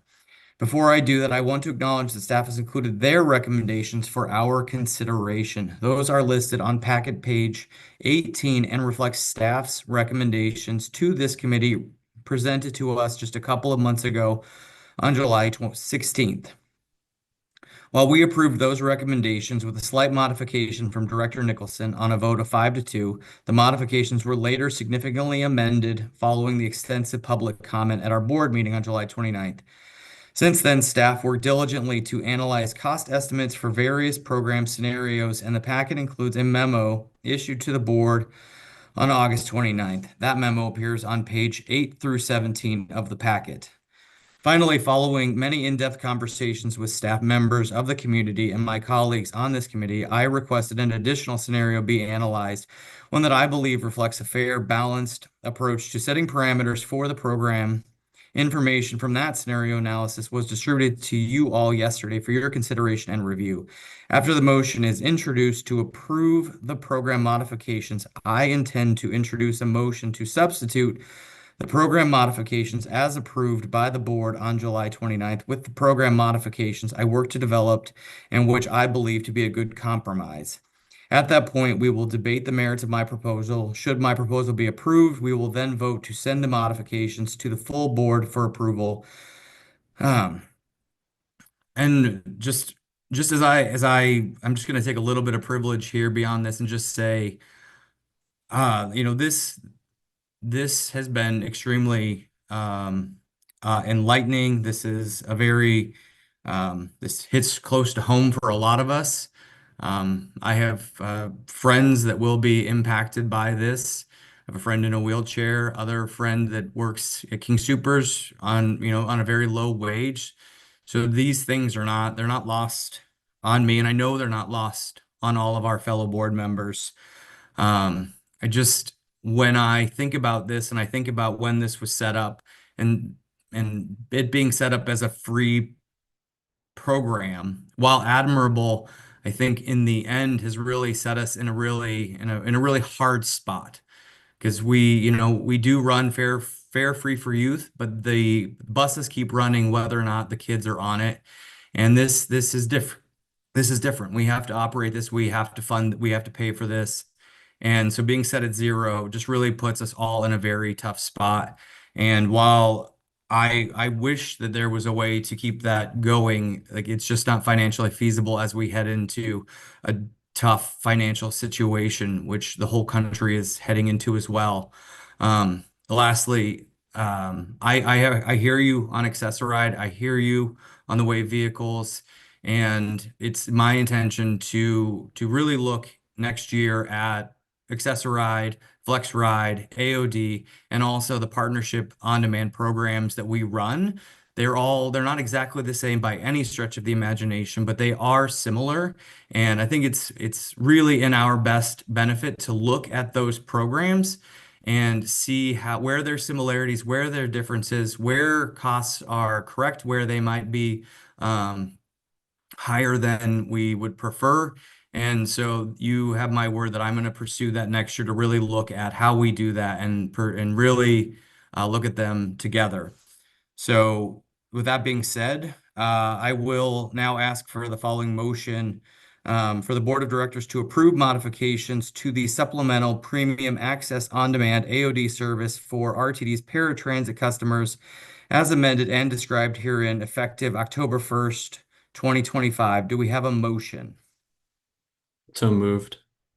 I hear Director Pagliari. Do I have a second? Second. Director Whitmore. Now I'm going to make a motion to amend the Access on-demand program modifications to reflect the following parameters. To set the base fare for an Access on-demand trip to $6.50, set the live fare for Access on-demand trips to $3.25, define an allowable multi-stop trip as follows. Customers may schedule multi-stop trips with a maximum of 2 destinations per origin, i.e. from home to elementary school and then to work, utilizing providers that allow multi-stop functionality with the initial destination not counting toward the monthly trip cap or requiring an associated base fare. Is there a second? Second. Okay, and I heard Director Nicholson as the second. At this time, I would ask those directors who have questions or who wish to speak to raise your virtual hands, and I will call on you in turn. For directors or staff calling into the meeting, if you wish to speak, please press *9. Director Chandler. Director Harwick, I appreciate your leadership in this area, and I know that this is a heartfelt discussion we've had individually with each other, with Ms. Johnson, and me with many in the disability community. I would ask that you support this reasonable solution at this time. I am 100% behind Chair Harwick in looking at all of this, access on demand, Access-a-Ride, all of this next year, hopefully even sooner than that, and really coming up with a more comprehensive solution. But I do think right now we cannot go backwards. We have to go forwards. And so I would ask that you would support Director Harwick's reasonable proposal, putting it forth, and that we can then look at this in a very much more comprehensive overall arching program. So please, let's just move this forward. Take all of the comments that we've heard for months and months and months to heart and make this program better for the future. Director O'Keefe. Thank you, Mr. Chairman. I wanted to kind of echo the first comments that Director Chandler had. I think that I would rather make the mistake that people are making the best decisions with the information they have in front of them. And I ask that we, rather than, a lack of grace and assuming that motives are wrong. It's a tough way to go through life if you're assuming people are doing something nefariously. Grace is in short supply in public debate today, and I hope that all of us as directors and people commenting as members of the public have just a little more grace than suspicion. Sorry if that sounded lectury, but it just feels like that's where we are. That said, I think I think we're headed down the wrong path with paratransit. I think we have a popular program right now that is probably the wave of the future. We'll talk a little bit more about that in a second. I think as an alternative to your plan, which I acknowledge has been really difficult. I think your stewardship of this issue gets a lot of credit. Whether or not people agree with your final proposal, you personally have shown a lot of attentiveness to the issues at hand. That said, I think GDT, Greater Denver Transit, offered some great alternatives with an independent analysis. I don't think we're at a crisis point with this program, and so this feels rushed without adequate information on what the causes of costs are and what the value of the different options are. I think there's also, and then this is, I'm not asking to change anyone's mind, but my philosophy on government is the first thing government should focus on is helping those that can't help themselves. Beyond that, I'm more of a small government person, but I'm a big government person when it's performing that safety net role. And I think this program has done that for people. It's popular because it's life normalizing. I challenge anyone to plan your day on a 24-hour headway. I wish there was other alternatives for people to move around. we're it for some people. And this life normalizing program has meant a lot to people. And I think our economic changes to it are going to have impacts for people that enjoy that life normalization. Again, I've said cost isn't, I just truly don't believe in the whole scheme of things that we're this is the budget crunch that we're focused on. I know I'm not supposed to do this, and I apologize for the visually impaired people. It's a horrible drawing anyway. You're probably happy you can't see it. But there's these two columns, which you can see, and this is our budget line right here that apparently we're causing problems with. There's two ways to look at this. We're looking at it that it's the top. This is the program that's busted the budget. I prefer to think of this as the bottom of the column. There are a whole bunch of things that we could look at to skinny up our budget. I don't think this is the thing that's driving it. You're at 3 minutes. Right? I'm at it. I'm wrap up. And this program is the direction. It's the future. This customized pickup is the first and last mile direction. We're learning something by operating this program. So I ask that we continue to focus on this. And I'm a no vote tonight. I appreciate your efforts, but I'd rather see us go back and take a little bit more of a holistic view. Thanks. Director Nicholson. Thank you, Mr. Chair. I'll get to the merits of the vote and when we get to the main motion. I just wanted to say that I know how strongly you feel personally about this issue, and I know how much you want personally for us to have as low a fare as possible, for us to have as generous a service as possible. I've seen your heart as you have addressed this issue. And so I appreciate so much the time that you have taken to call every member of this committee to consider, to speak with every possible stakeholder as you work to come up with what we're going to be voting on in this amendment. It's the only way to make half decent policy in an indecent world. And I think that we owe you a debt of gratitude as our new-ish chair for the amount of time and energy and service, as we say in my religion, that you've been willing to put into making this happen. It's not an easy thing to do. So I'm in support of the vote to accept your amendment, and I think we all owe you a huge amount of gratitude. Thank you. Director Whitmore and then Director Banker. Thank you, Mr. Chair. And hold on 1 second, Troy, real quick. Sorry. Also, Jack, can you throw up on the screen?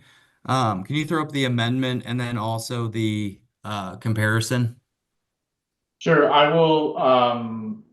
I think maybe I can show the cost comparison first, and then circle back when you guys are ready to take a vote and put the amendment up, if that's helpful. That's perfect. Thank you so much. Let me just make sure that I have that ready. Okay. Sorry, Director Whitmore, please proceed as Jack works on that. Yes, sir. I echo the comments of Secretary Nicholson. I appreciate your leadership on this, Mr. Chair. And there are a lot of us that are pained to have to go through a modification of a very popular and effective program. And I do feel that these types of programs are the wave of the future. Had that conversation with a number of constituents and a former director on numerous occasions. One clarification, and I think it's probably up on the screen right now, is when you summarize, you did not mention, at least I don't think you mentioned, the service area as being all locations within the RTD service area. And that's certainly a critical one for the more far-flung districts. And I don't represent Broomfield, but we've heard from those folks a lot. And I certainly understand where they're coming from. And we have that in Director Catlin's district. We have it in my district and numerous other ones. So I just want to make sure for the record that that is part of the amendment that you made. So with that, let's move ahead. Thank you. Thank you, Director Whitmore. Director Harwood, could I show the other screen? Because I think that'll help clear things up here. Please, and then after that, Director Banker, you'll have the floor. I'll let you know when you're ready. Yeah, let me As just soon as put this Mr. up Kroll is here done. and kind of explain where you guys are at again. So can everyone see this Word document that you're looking at, a section that says access on demand modifications proposed by Yes. Director Harwick? Great. So as a reminder, per parliamentary procedure and your processes, you are starting from a baseline with your debate with where the board amended these modifications at its meeting on July 29th. At that point, a modification or an amendment to the proposed modifications was made to include all locations within the current RTD service area. So unless you act otherwise tonight, that will be the recommendation that moves forward from this committee to the full board. And so as you can see here, I've got a section that indicates what Director Harwick is changing from where things were left on the 29th. And that is simply the base fare, the live fare, and further identifying the multi-stop trips. Also moving forward with the recommendation, should Director Harwick's amendments be approved and then this subsequently forwarded to the board via another vote, would be these other elements that were set or perhaps left alone on the 29th, including the total trips, the per trip subsidy, the service area, the notion that there would be explicitly no waiting period, and the current Access-a-Ride hours being the hours for this service. Thank you, Mr. Kroll. I appreciate that. Director Whitmore, I see your hand is still up. Do you have a follow-up or are you good? Okay. No follow-up, sorry. Okay, perfect. Mr. Kroll, your hand's still up too. Are you good? Okay, Director Banker, I'm gonna actually go over to CEO GM Johnson, and then I'll go back to you. Thank you very much, Mr. Chair. Following up on Mr. Kroll's statement relative to parliamentary procedure, this has not been touched upon, and I think it's a very important element. Recognizing the baseline for the discussion talks about what occurred on July 29th. In that recommended action, it did state that any amendment described therein the document would be effective October 1 of 2025. Considering that this would continue on to the board on September 30th, I'd be remiss not to state, I think it's highly improbable that we would have a meeting on Tuesday evening and something would be effectuated on October 1st. And so before the deliberations and conversations ensued, I wanted to ensure that I was being responsible and responsive to this discussion by calling that out, because I believe that needs to be addressed. Thank you. Okay, sorry, Director Banker. I see Director Chandler, and then I will pop over to you. Director Chandler? Yes, I have a question then. The hours, the current Access-a-Ride hours, I don't know that is going to help a whole lot of people. If someone has an emergency in the middle of the night and they're blind and a family member is at the hospital, they are not, how do they use the service if it's not available 24 hours a day? So I thought that I would like to make an amendment, a friendly amendment, to extend the hours for specifically the access on demand to extend, longer hours. I just for all the things that we're trying to do here, I understand, Director Harwick, where you're coming from. I too have agreed. I just didn't realize that there would be a current restriction on the number of hours. So I would like to make an amendment, if appropriate, at this time to take away the service hours and make it available 24/7. Do I hear a second? Second. Okay. Director Kroll, I think we're messing up procedure right now, so I guess you're going to tell us. You're not messing up, excuse me, thank you, Director Harwick, Chair Harwick. I'm saying you're not necessarily messing up procedure, but there is a cleaner way to do this. My recommendation, given that GM and CEO Johnson also flagged for you all an implementation date that needed to be updated, would be to move through the amendment that you have made, Director Harwick, and then you return back to the main motion, at which time it would be appropriate for Director Chandler to raise her amendment. And that's just a little bit cleaner of a way to get through this, because you're going to also need to take a subsequent amendment on the implementation timeline here.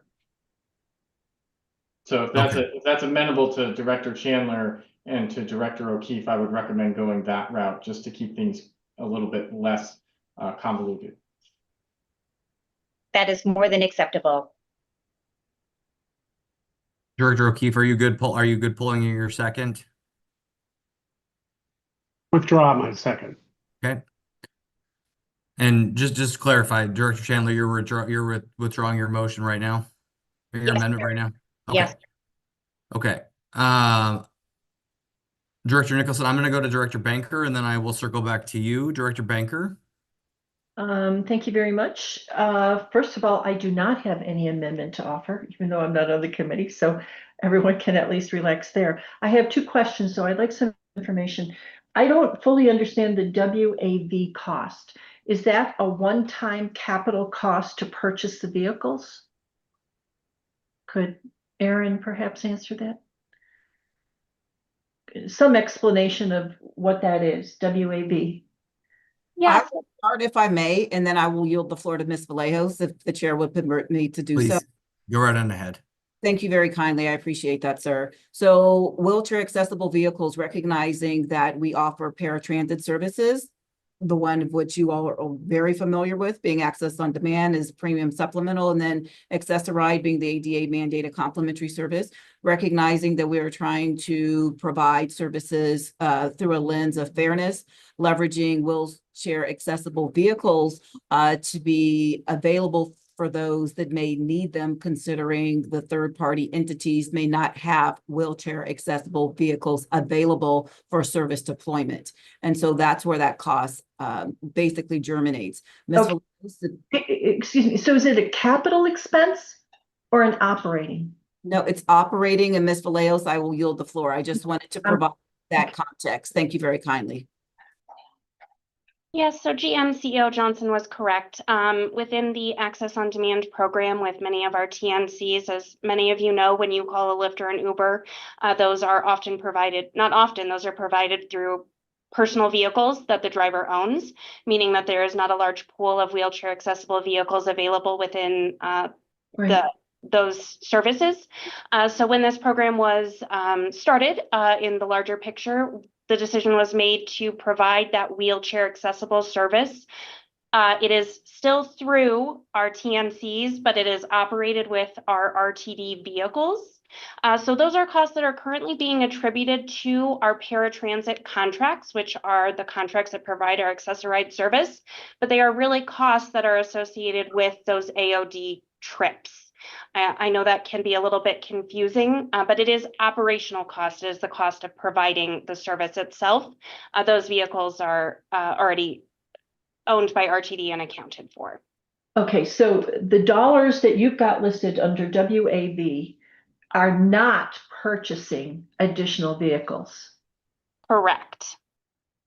Okay, and I'll still have questions, but not right now. The other clarification I wanted, if we go forward with the motions that have been discussed, I just want to make sure and ask the question, you know, Broomfield is in my district and Broomfield has very little RTD local service. And so consequently, the number of folks that are eligible for Access-a-Ride and Access on Demand is quite limited. So under this motion, I would like some assurance or discussion, or if you could just give me the information, would more of Broomfield and my other cities too be covered by this motion and they would now have service? Because Broomfield has been very aggressive in putting together some low income housing projects. And they want, and I agree with them and I'm fighting for them, they want to make sure that those projects will get access on demand service. So if you could answer that question, I'd appreciate it. Thank you.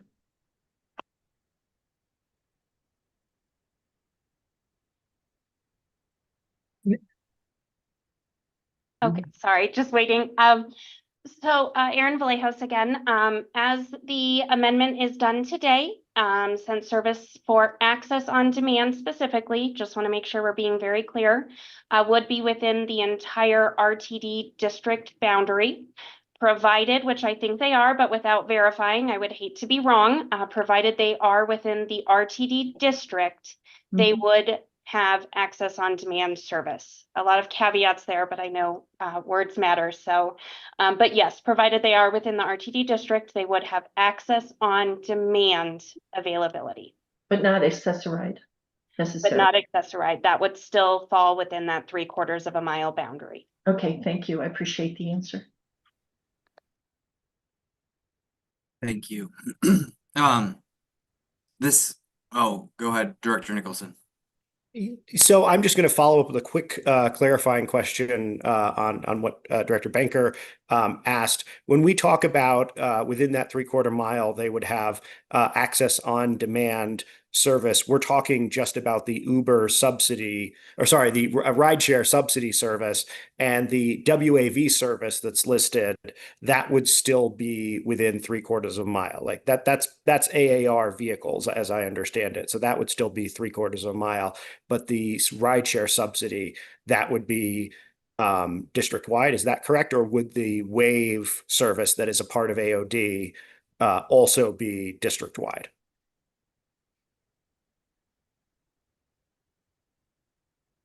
Ms. Vallejos.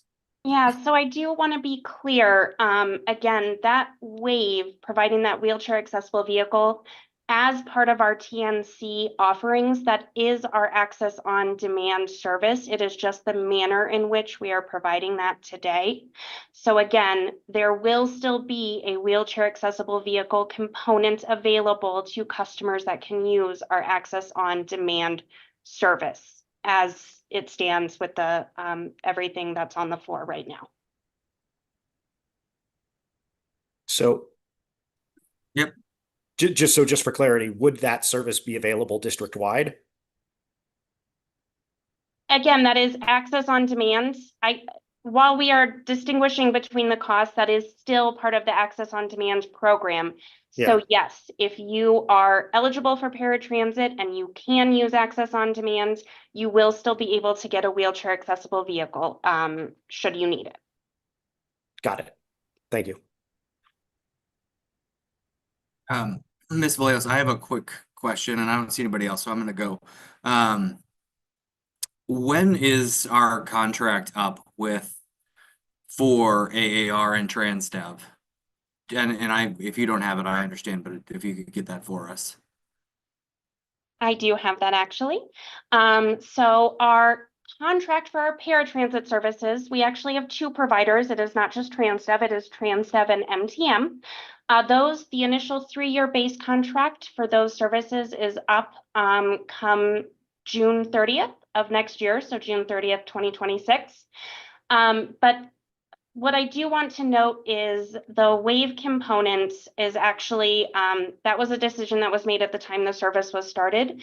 And so as part of whether it be a request for information or a request for proposal, that would really be the time for our new access on demand contracts to possibly look at how we might structure that a little bit differently, because I think that might be where your question is going. So our paratransit contracts are not necessarily tied to how we do access on demand and that WAVE component.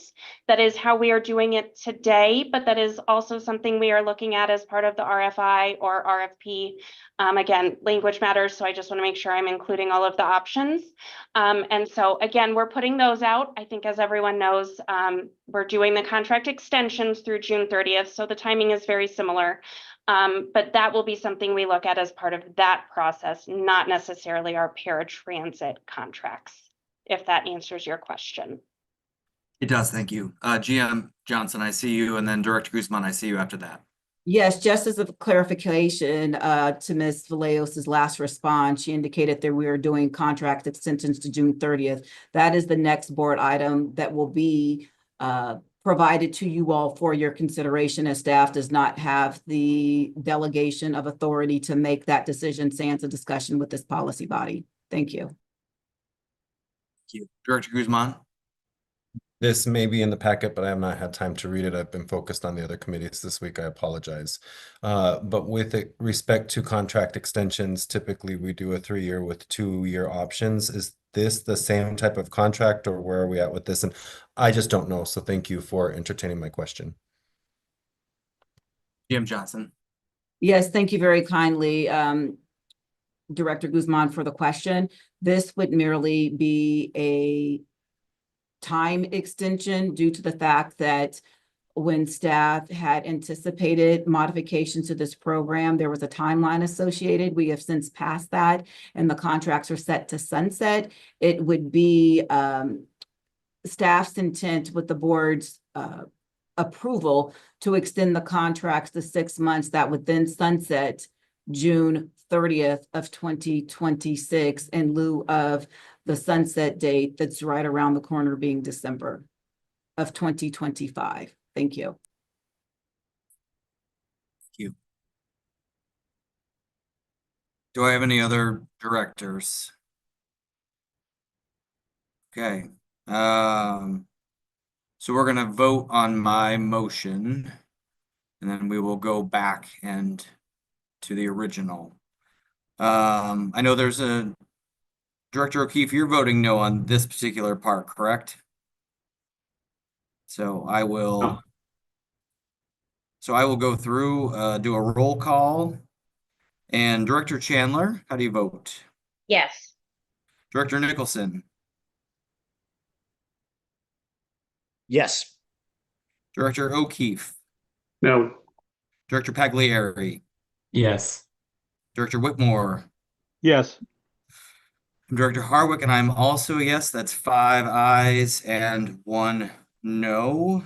Okay, now we will go back to, yes. Now we will go back to the original, and hold on, Mr. Kroll, do we need to, besides Director Chandler's part, where do we need to change that October 1st? Can she do that here as well? Or do we need to do that as a second amendment? I would recommend keeping things separate. Okay. You could do it that way, but I just recommend cleaner because there might not be consensus on one, and you know. Okay. Do we know the date that we need to revise October 1st to?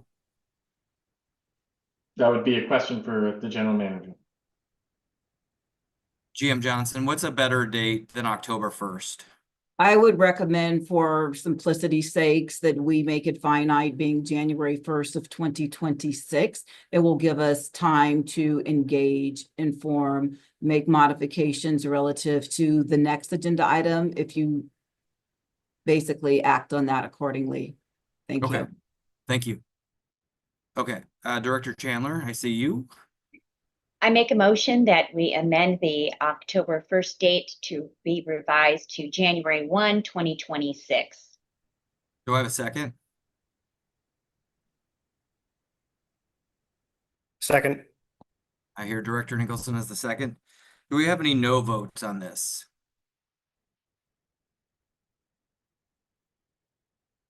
I'd like to discuss it if that's okay. Okay, yep. Sorry, I should have had my camera on. So it's my understanding that the primary reason that we limit the service area for wave vehicles in this case is because we also limit the service timeline, my apologies. Hold on, wait. Yeah. Dr. Nicholson, we're talking about moving the date from October 1st. Oh, sorry, my January apologies. 1st. I got confused because okay. So do you have questions about the date change? Yes, my apologies. No, I don't. Okay. All right. So we have a second. Do we have any no votes on this? Okay, with no votes, this will pass with 6 ayes. Now Now we have the potential second. Okay, Director Chandler.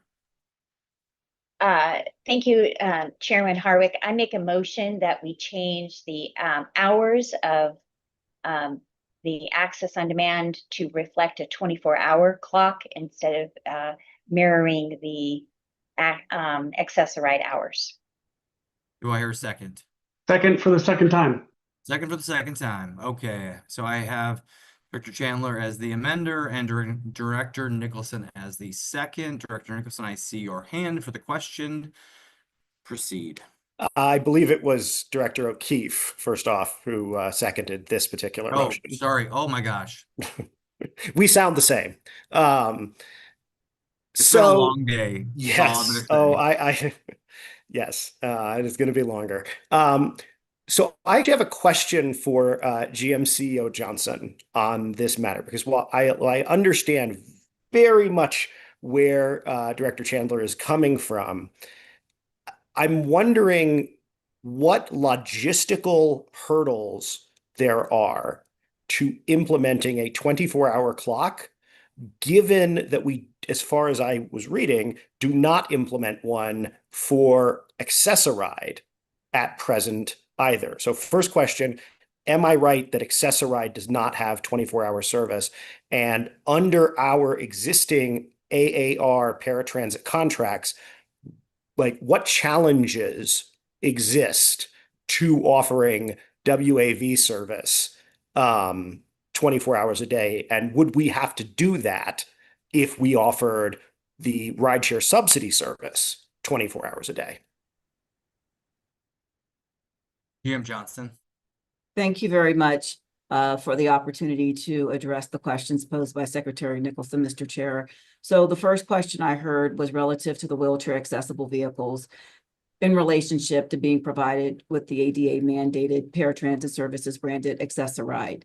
Those services mirror the operational hours of our fixed route service delivery, hence it's not 24 hours a day. First response. Second response, relative to logistical challenges relative to the wheelchair accessible vehicles that are utilized to supplement the premium service known as Access on Demand. It's contingent upon having vehicles readily available. More to the point, as you heard from Ms. Vallejos, we have 2 contractors that provide those services. It's incumbent upon us as when we have individuals that are operating, providing service delivery to human beings, that we need to mitigate fatigue. And in doing so, it may be difficult to ensure that we have vehicles readily available as we move forward. We will have to look at structuring schedules in such a way whereby they may be available and have the paratransit ADA, that is contractors, available if in fact it's outside the standard windows. And that's why we had some difficulty. And I will yield the floor momentarily to Ms. Vallejos to correct anything that I am saying relative to having wheelchair accessible vehicles available for those that are using the ADA mandated paratransit services. Oftentimes, that's why those vehicles are shared in reference to providing trips to those customers. Ms. Vallejos, I will yield the floor for you to add or detract. Thank you. Thank you, GM CEO Johnson. No, I think you did a great job of explaining it is really about resource management, again, fatigue management, providing, again, I still want to be clear. I know we're calling out those wave costs, but again, this is still AOD. And so, you know, if it is available 24 hours, it would be the expectation that we would have wheelchair accessible vehicles available during those times as well. And again, really about resource management and fatigue management when it comes to those items also. Director Chandler. I just have a general question. Thank you, Chairman Harwick.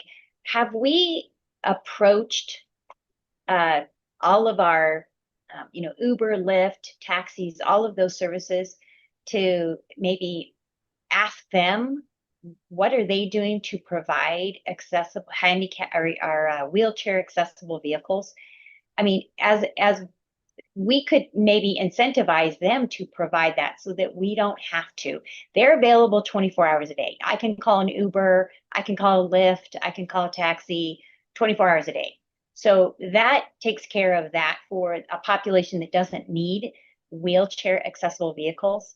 But my question is, have we incentivized others to provide that so that we don't have to rely so much heavily on our staff, on our people doing that 24/7?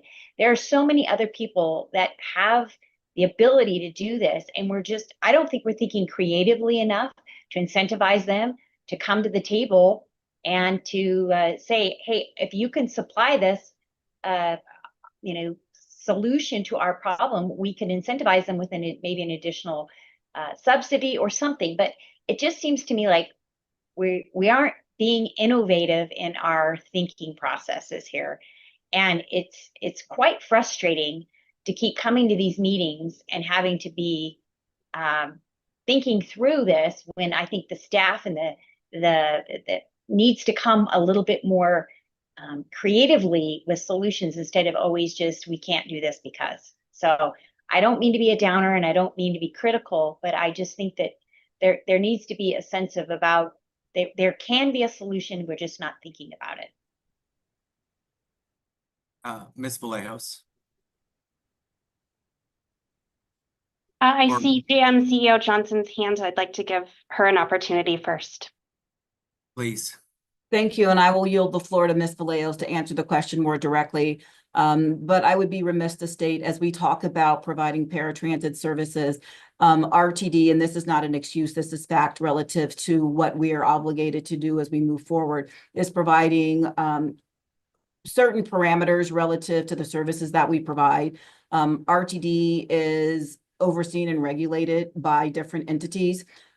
Contracting with a transit network company that basically employs gig workers aren't necessarily trained in the same manner in which those contractors and employees that we may have as it relates to providing services to individuals that may have reasonable accommodations under the American with Disabilities Act, meaning that they may need door-to-door service. I'm certain most people in this virtual room have utilized TNC services, and it's highly unlikely that you would have an individual that would leave their vehicle and escort someone to the door. As we talk about incentivizing, it's a lot more than just putting forward monies and saying we need someone to do this, recognizing what I stated previously to the matter that we discussed regarding our fixed route service, that we have to ensure that we are adhering to certain regulations and guidelines. That's not an excuse. Director Chandler and I have talked about this several times, so she understands, I believe, the perspective I'm coming from, because I have agreed that there is an opportunity for us to be innovative. Currently, where we stand, we have existing contracts, and there is a scope of work that was put forward in order for us to leverage that contracts. Going back to deviate from those contracts in this point in time would not yield itself to the open and fair competition aspect of what it is that we put forward for a bid. So while I am empathetic to Director Chandler and understand where she's coming from, I share that same sentiment, but we are working within the confines of the existing contract. That does not negate the ability going forward to be more creative, and Ms. Vallejos alluded to that, as I have shared with Director Chandler, different solicitation vehicles whereby we can do what we call a request for information to garner an understanding of what might be possible by asking certain entities, i.e. service providers, what might they be able to do prior to actually putting forward a request for proposal or a request for bid. So I just wanted to share that with everybody relative to the innovative aspect, because currently the innovation is hamstrung just by virtue of the contracting vehicle that we are engaged with at the time. With that, I will yield the floor to Ms. Vallejos. Thank you very much. Thank you, GM CEO Johnson. No, you're doing a great job. I don't even need to be here for this presentation this evening. But no, that is 100% correct. At the time when we did implement this, there weren't really as many options maybe, right? So this was, you know, the solution that we came up with. But as I mentioned, we are looking at how we might address this with the next request for information. That is our intent to include this as an element of that. And so we are looking at ways we can be innovative. We just can't do that today. But that is definitely an important thing to us and something that we are planning to include going forward. Thank you. Director Nicholson, I see you, but we have not called on Director Whitmore for this one, so I'm going to go to him, then to you, and then to Director Banker. So, Director Whitmore? Thank you, Mr. Chair. We've talked a lot about reviewing programs in the very near future. And it seems like this amendment, per what CEO GM Johnson just said, fits into something to look at, not tonight, but in 6 weeks or 6 months. We need to move ahead with this program in some way, shape, or form. And I'm just not comfortable with this amendment. So I would urge a no vote on the amendment, but a strong reminder to keep this in mind, as Ms. Vallejos had mentioned, for future tweaks to this program and others. Thank you. Director Banker? Thank you. One question, and that is for those, since it looks as though the entire RTD district is now going to be included in the AOD, how will potential clients be certified to use this service? Will they be able to use the service if they're not within the 3/4 mile?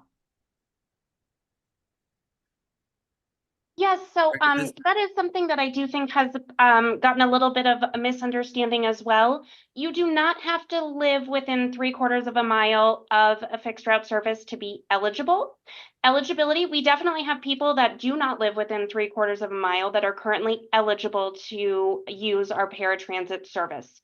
So all you have to do is be eligible based on that criteria. And again, that, you know, there's an application process, there's a medical evaluation process, there is an assessment process. So all of those things would still have to happen, but you do not have to live within 3/4 of a mile to meet that eligibility. Thank you.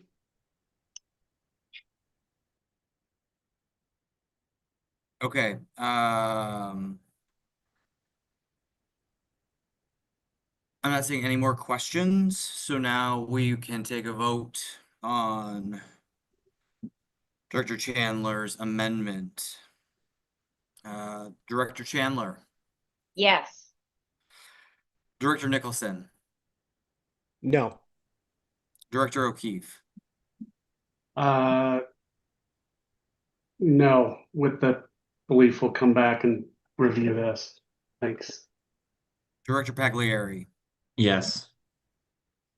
Director Whitmore. No. I'm Director Harwick, and as much as I completely agree with this. I want this to happen, but I'm with Director Whitmore. I just need to see how we're going to make this work. And like if it was no way vehicles, totally, I get it. But I just feel like right now that is an Achilles heel that we need to work around.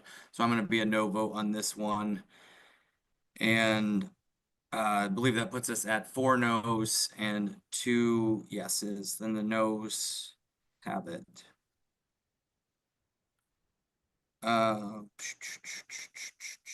Okay, so now, oh, sorry. Okay. Board Manager Kroll. I think you were getting there, but now you're back to the main motion, and you Yes, still need to yep. vote on that to move it Yep. forward to the full board. So Yep. you could entertain any further discussion on that and then take a vote. And then just a time Okay. reminder, I would recommend a break once this item is settled. Okay. Director Nicholson, I hope you're pushing a yes for the main motion. Eventually.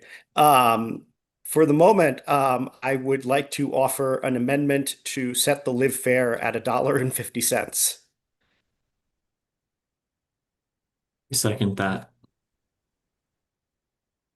Can I speak on the motion? Yes. Thank you. There is a real challenge that I think many of us don't appreciate, that people who use this program and make very little money have when they try to get around. We charge $1.35 right now for a 3-hour bus pass. And that's expensive if you only have $150 to live on over the course of a month. I had a really long, emotional, detailed conversation with Brian Grew, who runs Atlantis, about the impact that these programs have on his residents and the value that they bring. And he identified how many of their members live on less in a month than many of us make in a couple hours of work, for which the difference between a $3.50 fare and a $1 fare, while that doesn't seem significant to me or you, because it's the difference between $180 or so and $60 or so, I'm not doing the math perfectly in my head, that's a huge amount of money if your discretionary is only $250. So I recognize that there are significant, how can I put this? I think that we need to take real care when we make changes to programs that affect the very poor, in particular, because of the impact that those changes have on people who have nothing. It's easy for me, given my living conditions, to ignore those concerns. But I think that when we don't sit with that lived reality, we face serious concerns about ignoring the impact that this will have on folks who really do have nothing. All that being said, I have one significant question about my motion, because my understanding is that we have an existing policy around the fares that we create. And so I wanted to ask of GM CEO Johnson, how would this change interact with the fare policy that we currently have? GM Johnson. Thank you very much, Mr. Chair. So for everyone's edification, Secretary Nicholson is referring to the fare policy that was effective as of January 1st, 2024, which came to fruition after an 18-month fare study and equity analysis, which the Board of Directors on July 25th of 2023 unanimously approved. There was a myriad of outreach done over the course of 18 months. And during the consideration of the fare structure that was ultimately approved, it was decided that the LIFT program and discounts would be included to be consistent across all of our different programs and fares, so they would all be at 50%. I do recall at some point, and I don't have this information off the top of my head, but we had different discounts for those that were chronologically advanced of being 62 plus in age versus youth discounts versus people with disabilities. And so as we talk about this motion that is here, we have yet to analyze the impacts going forward.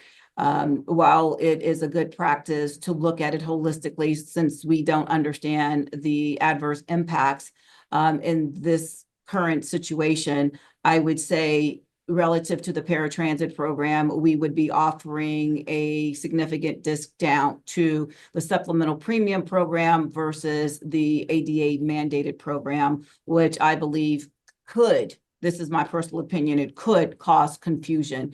So that is my response off the cuff without me having an opportunity to analyze with my team implications going forward. So That's what I'm able to offer at this point in time in this moment. Thank you. Director Nicholson. Thank you.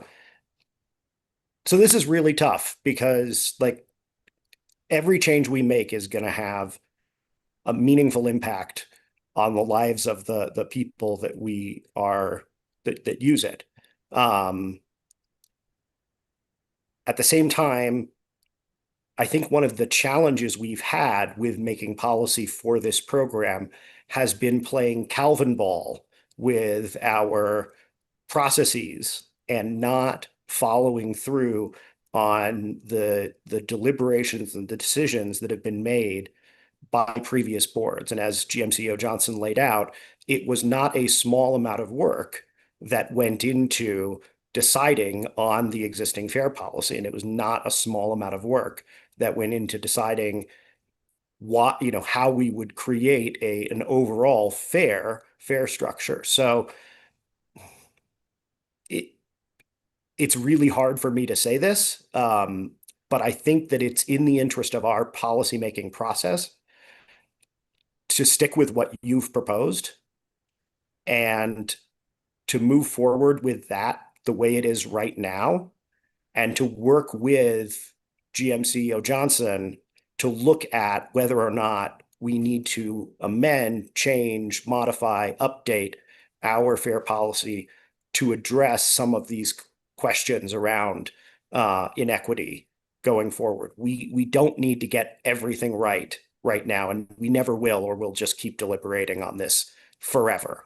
But I want to call out the very real, meaningful, and significant concerns that folks like Mr. Grew and many, many others have raised when it comes to deeply low-income access to these programs. And I would hope that when we do get around to reviewing this next year, we're in a position to make the kinds of changes necessary to ensure that folks who really do have nothing can have effective access to this program. So I'm withdrawing my amendment.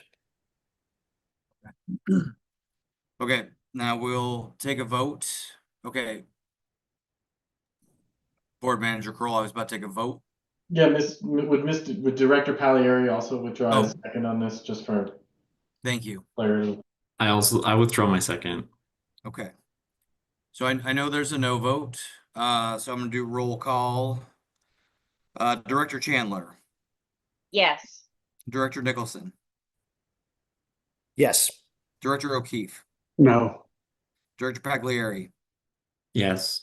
Director Whitmore. Yes.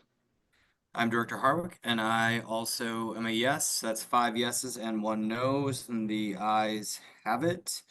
Now, in the interest of our poor cart person, I'm going to take a 10-minute break. We're going to reconvene at 8:03, and we will jump back in and hit the last few things that we have on the agenda. So thanks, everybody. I'll see you in 10 minutes.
Okay.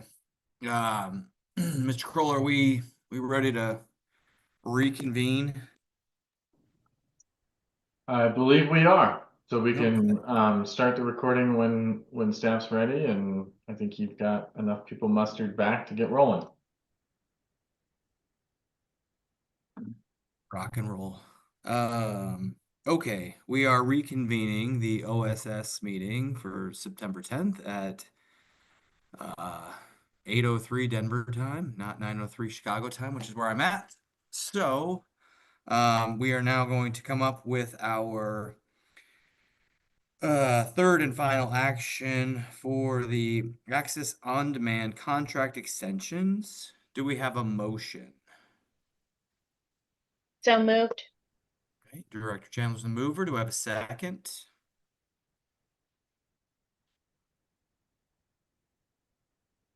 Second.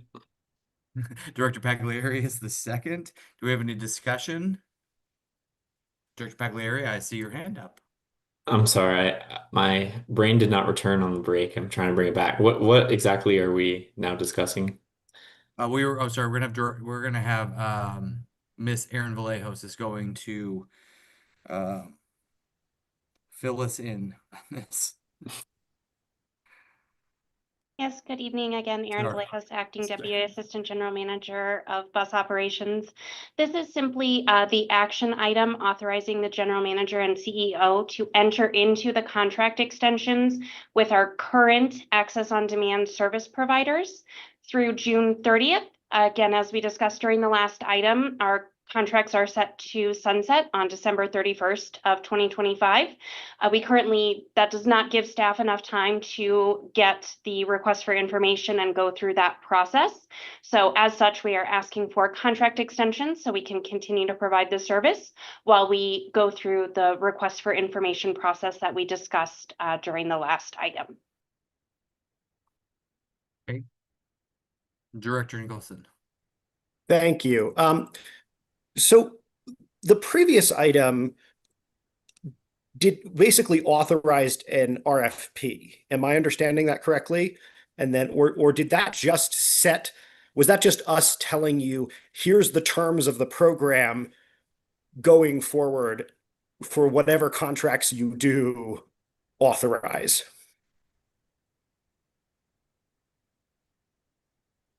GM Johnson. Yes, thank you very kindly, Director Harwick, Secretary Nicholson. During the course of these discussions, when I have asked the board to provide direction, we were unable to do anything with these contracts, recognize the timeline was elapsing due to the fact that we had no understanding what the program modifications would be. Hence, in order for us to ensure the continuity of services, we need to extend set contract. It will give us an opportunity to look at the program modifications should this move forward to the full board and it's acted upon for us to provide a procurement vehicle to discern what might be available, getting back to the point raised in the previous discussion when Director Chandler was talking about the innovative aspect of it all. We have a current contract vehicle that we need to extend so we can provide the services as they are currently, and then more to the point, talk about the modifications within that 6-month window with the extension. So this is a separate item, but we could not bring this item forward without having an understanding what we were doing relative to the program in and of itself being Access on Demand. Director Nicholson, do you have a follow-up or are you good? I do. So I guess the only question I have is really, what is the necessity of passing an agenda item separate from the actual contracts that sets the policies for, like, don't you have if we're passing this without a second item that says here's the pieces of the AOD program going forward, like, do you have the power under the existing delegation of authority to just set the terms of the AOD program? Mr. Chair, can I ask for clarification? I'm not tracking with you because the current TNC contract sunsets at the end of this calendar year. We are running against the clock whereby we're coming upon October. We would Right. not have an opportunity to modify the program, not to mention the current contract scope did not include the parameters of which this committee just modified. Right. Sorry, my apologies, Mr. Chair. May I continue? Yeah.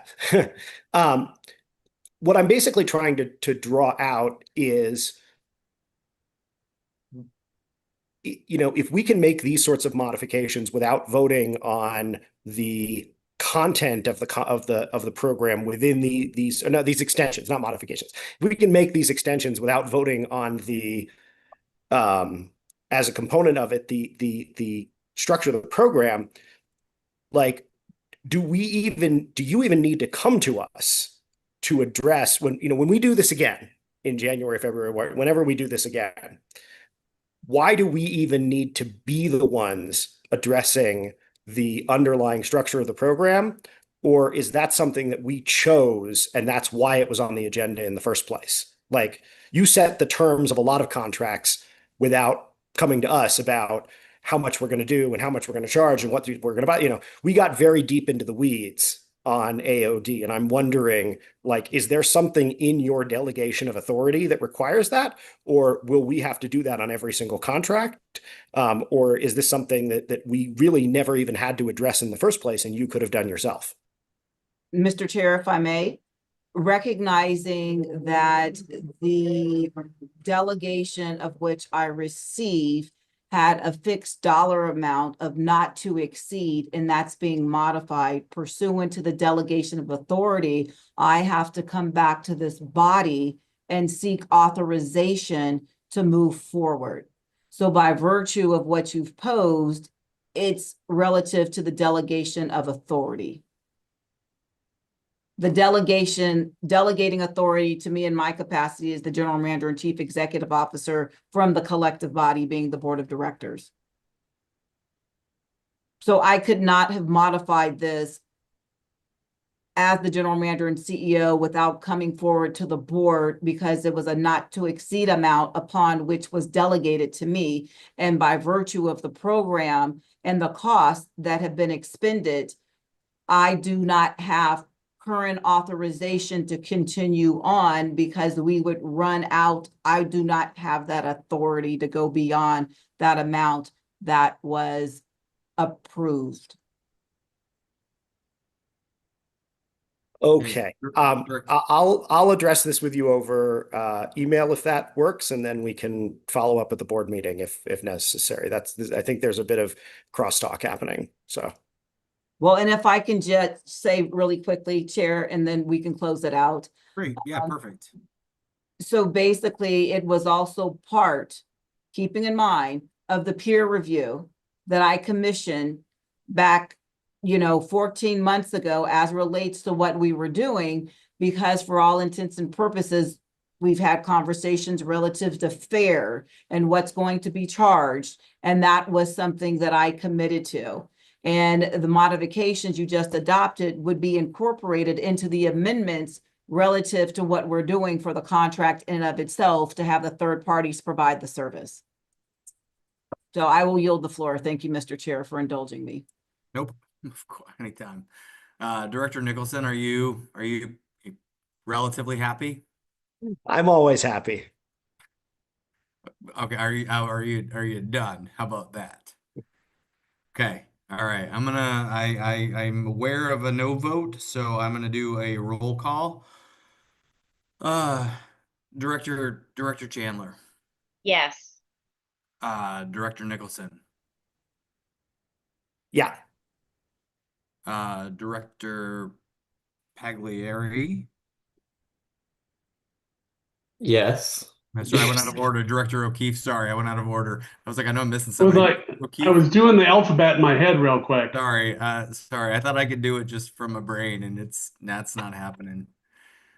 Obstinately consistent, no. Okay, all right.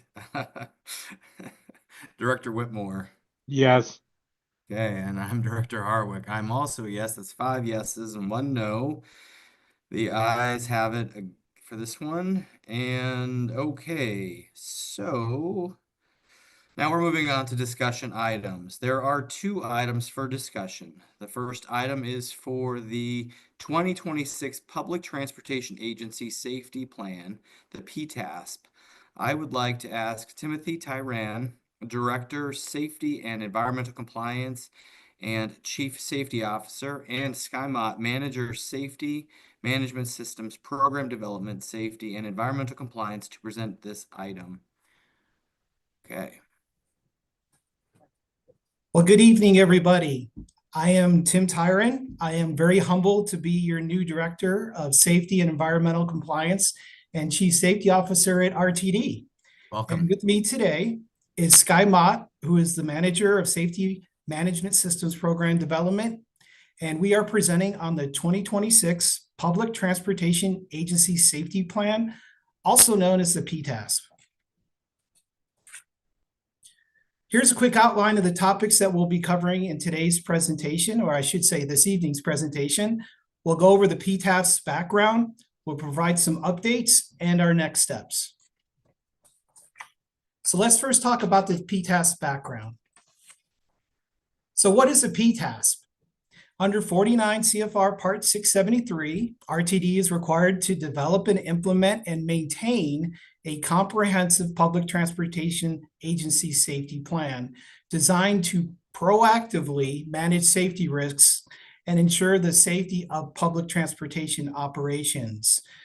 Our PTASP really is the blueprint of how we are managing risks through our safety management system. And we're going to talk about SMS in more detail a little later on in the presentation. But first, let me clear up a common misconception about SMS. The Safety Management System, or SMS, is not a software.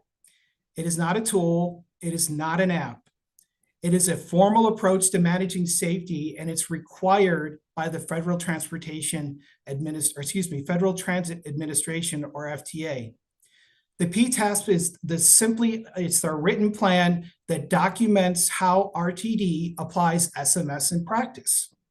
It's how we show the FTA that we're meeting the federal requirement to manage safety systematically and, most important, proactively.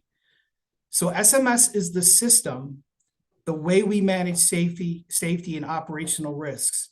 The PTASP is the plan, the document, the blueprint that we follow, and it's scaled to our organization. Again, neither of these are software.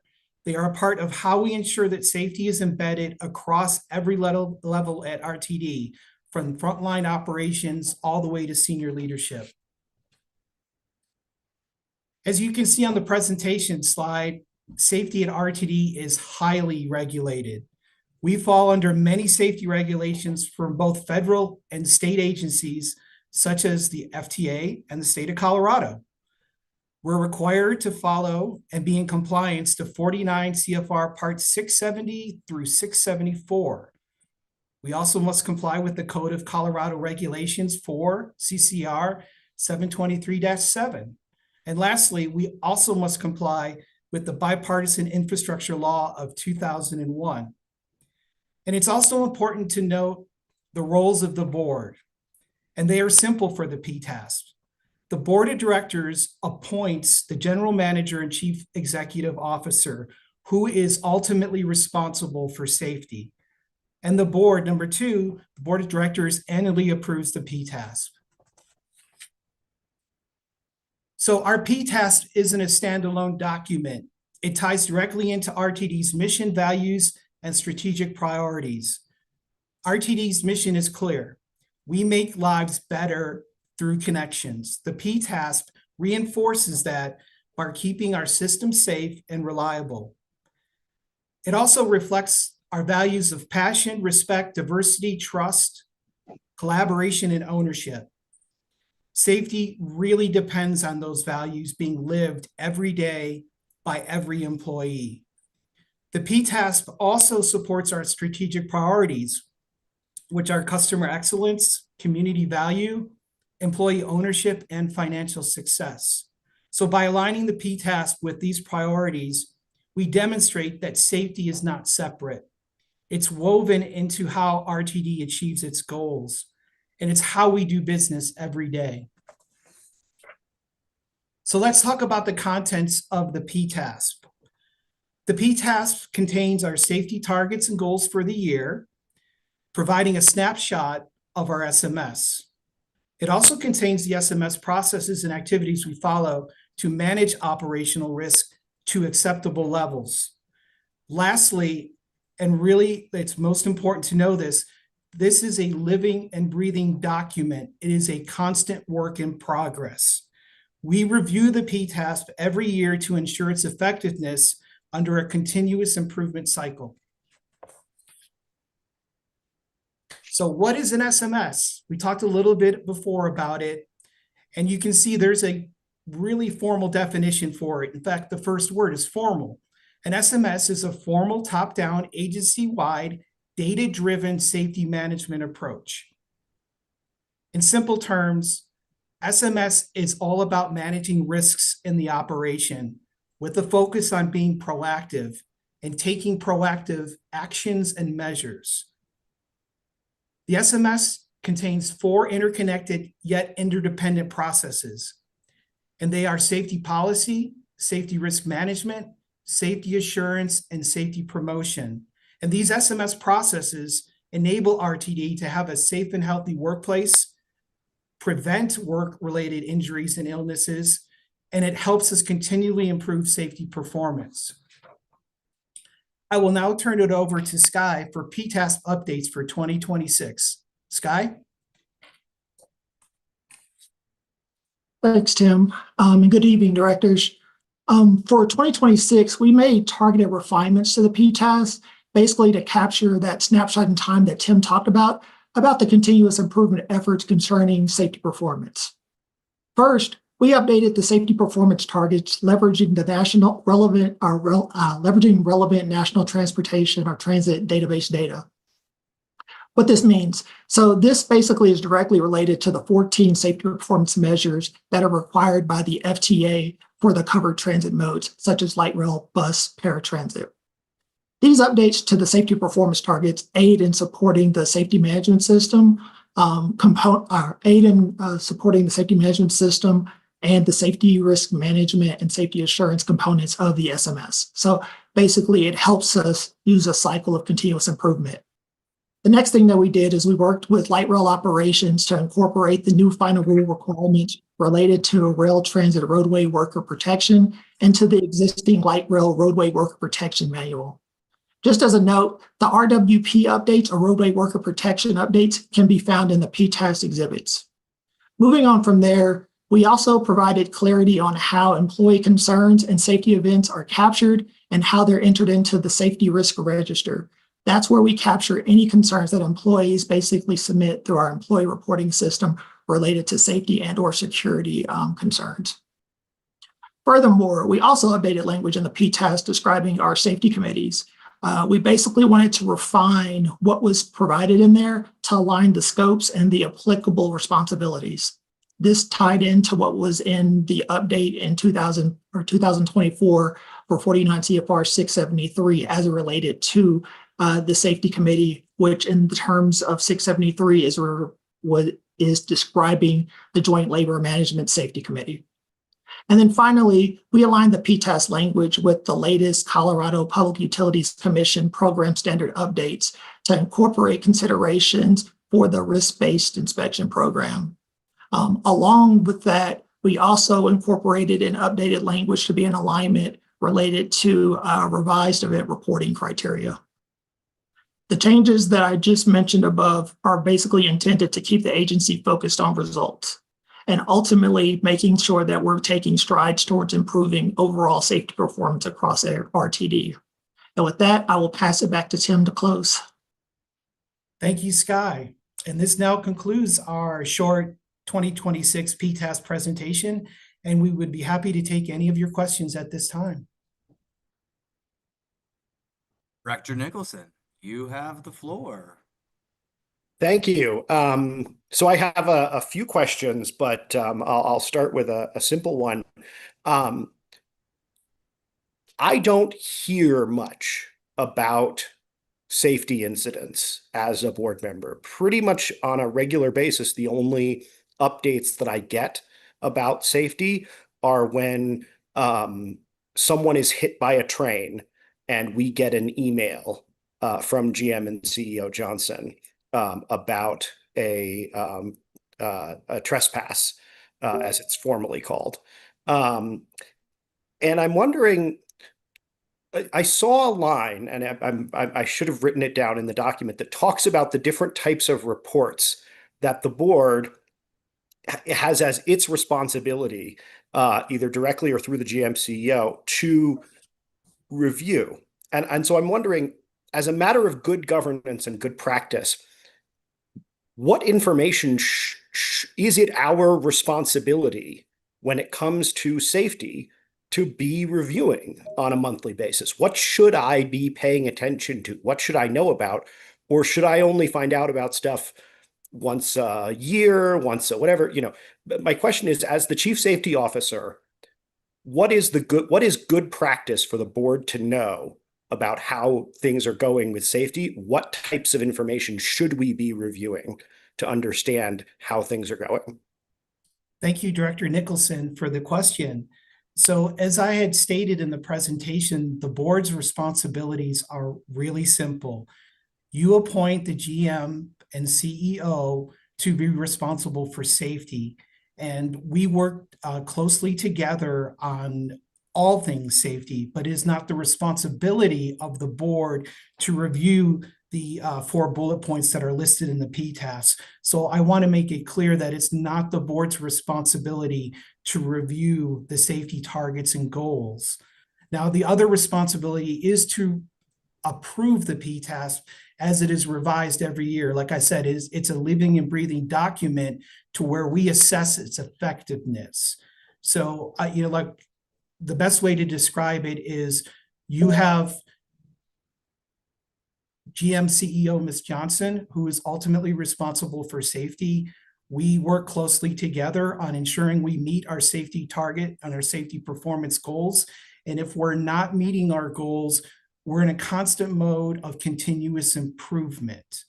So I hope that answers your question. It is not the board's responsibility to review the accidents and incidents and all those investigation reports. It is up to the GM and CEO of RTD to be responsible for that. Can I follow up? Absolutely, sir. Thank you. So then I guess my question is, what information should we have beyond just you review the PTAS once a year and we get emails when there's a trespasser strike?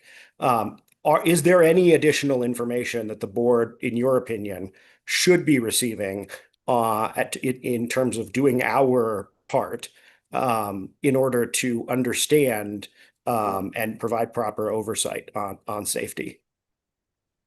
Thanks again, Director Nicholson. So please remember, once a year, we will be giving the board a presentation on our safety performance. If we have met our targets and goals, and if we have, we'll celebrate and we'll promise to continue to do better. And if we haven't met them, we'll provide you with a strategy and a plan. So there is a once a year review of the safety performance of the organization to the board. Thank you. Director O'Keefe. Mr. Chair, if I just may.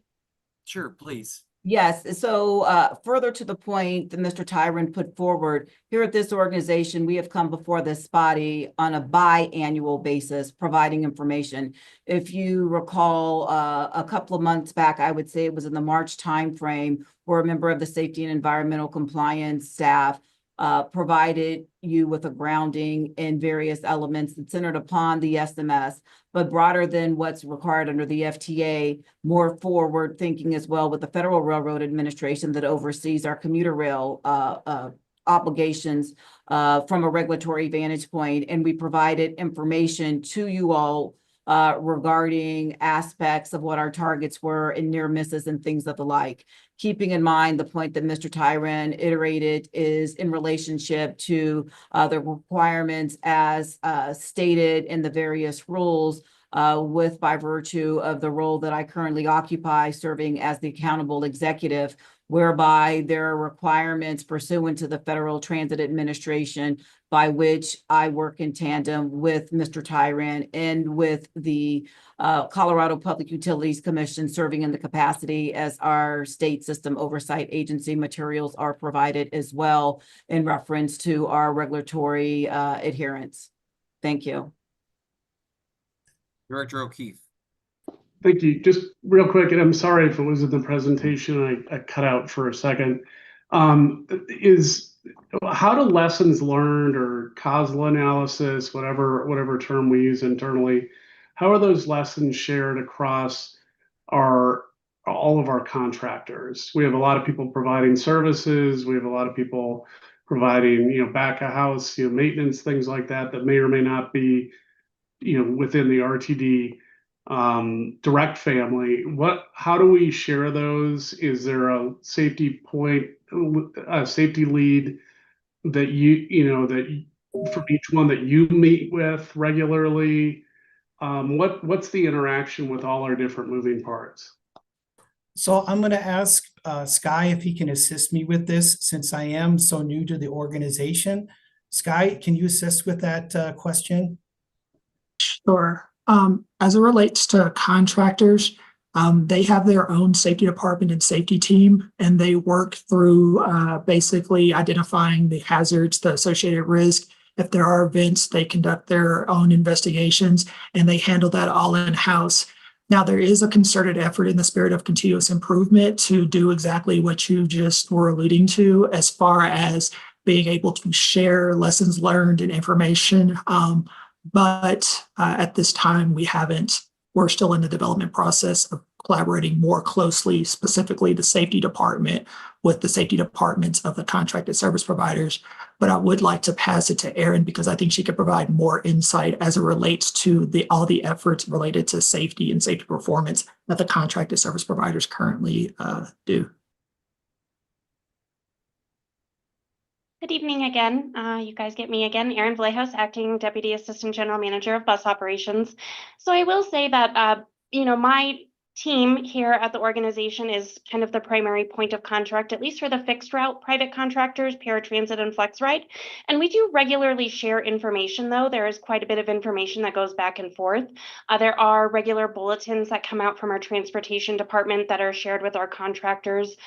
There are, again, maintenance bulletins, best practices, and things like that are shared with our contractors.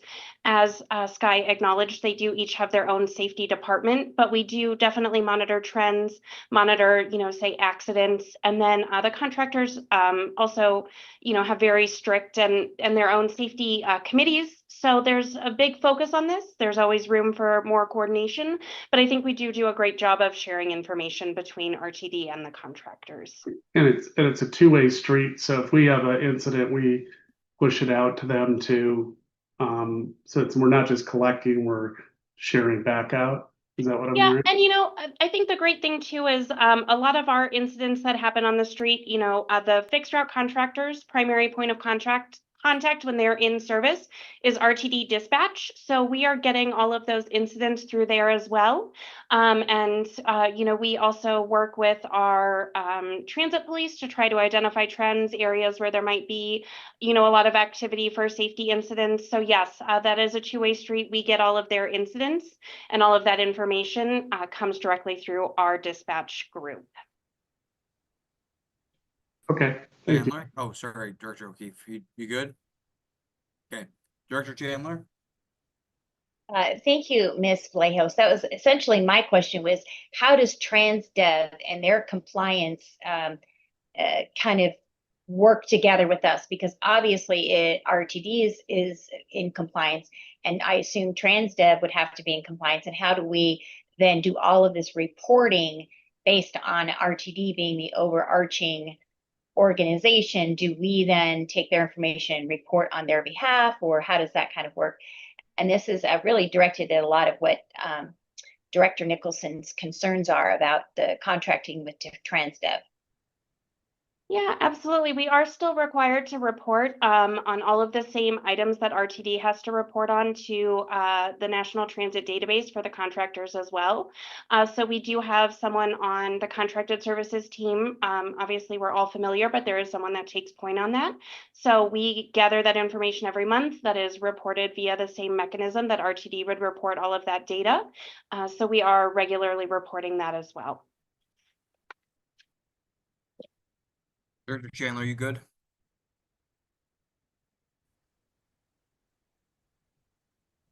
Director Pagliari.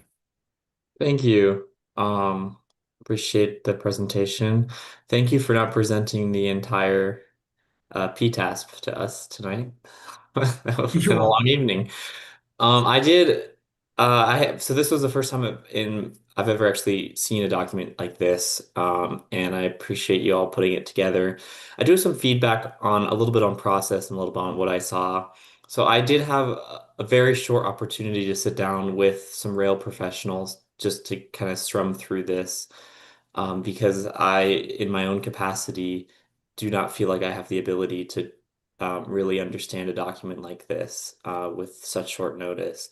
So I think I just have some feedback on process and on the document itself for the committee members. I would have liked to see more time to, I think, digest a document like this, and then perhaps included in additional material like the presentation, maybe a change log or some sort of thing that we can see improvements of this document versus the last time we've made this document, so I can kind of have an idea of what's different.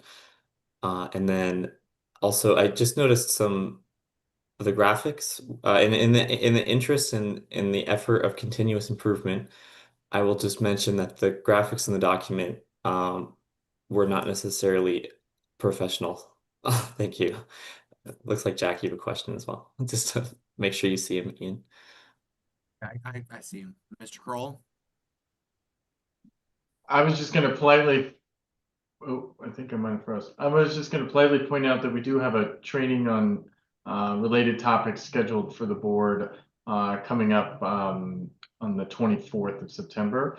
So that's available. And then additionally, for board members who have questions about this, the aforementioned sort of annual safety report was presented to this committee, I think back in March or April of this year, and there's a recording on the website, and it was a really thorough presentation, about 90 minutes long. And it's all we maintain these records for purposes of being able to go back and refer to them. And internally, we're probably some of the biggest users of the public-facing database of all of these records. And so I just offer that up for any directors who are looking for more information on this topic. GM Johnson. Yeah, thank you very kindly. What I wanted to share was recognizing that the Public Transit Agency Safety Plan is a large document. It's intentional that we brought this here as a discussion item this month because this will return in the month of October to give you adequate time and to go through it. And then more to the point, I do know, Director Pagliari, you indicated that you met with some rail professionals as it's not your subject matter expertise, but I would also qualify there is a difference recognizing that the PTAS is relative to the Federal Transit Administration that has auspices over bus and light rail transit services. And when we talk about commuter rail or passenger rail, that is within the auspices of the Federal Railroad Administration. I broached that intentionally because that's there are separate regulations to which we adhere. So I think that's something that I wanted to get on the record just for clarification and edification for all that are assembled. Thank you. Director Nicholson, you're up, but just if we could keep it brief. Trying. We're gonna talk again, next month. So I just want to I'd like to wrap this meeting up before 3 hours and 30 minutes. Sure. RTD experienced more than a dozen derailments and collisions in 2024, and COPUC reports show dozens of open corrective action plans. What specific systemic changes in training, oversight, or maintenance in the PTASP are in the PTASP, excuse me, to prevent these incidents from reoccurring? And how will the board be updated on the progress?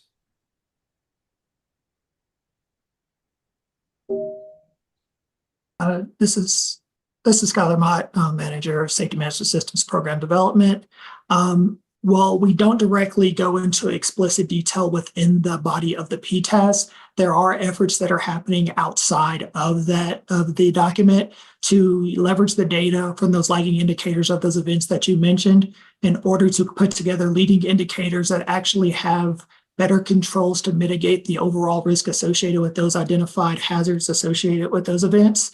That would be found through event investigation reports. It would also be found through other types of activities, safety risk assessments, things like that of that nature, to essentially put things in place that are not only addressing the problem now, but can be leveraged for other similar types of events. And again, in the spirit of continuous improvement, it's not just a one and done. It's we take all of that data that we have, we look at it to see if there are any commonalities or if there's any opportunity to leverage any of our internal expertise, whether it be bus, light rail, whatever it may be, in order to implement and sustain any of those changes that hopefully improve the safety performance and reduce the likelihood of those events that we don't want to see occur in the future.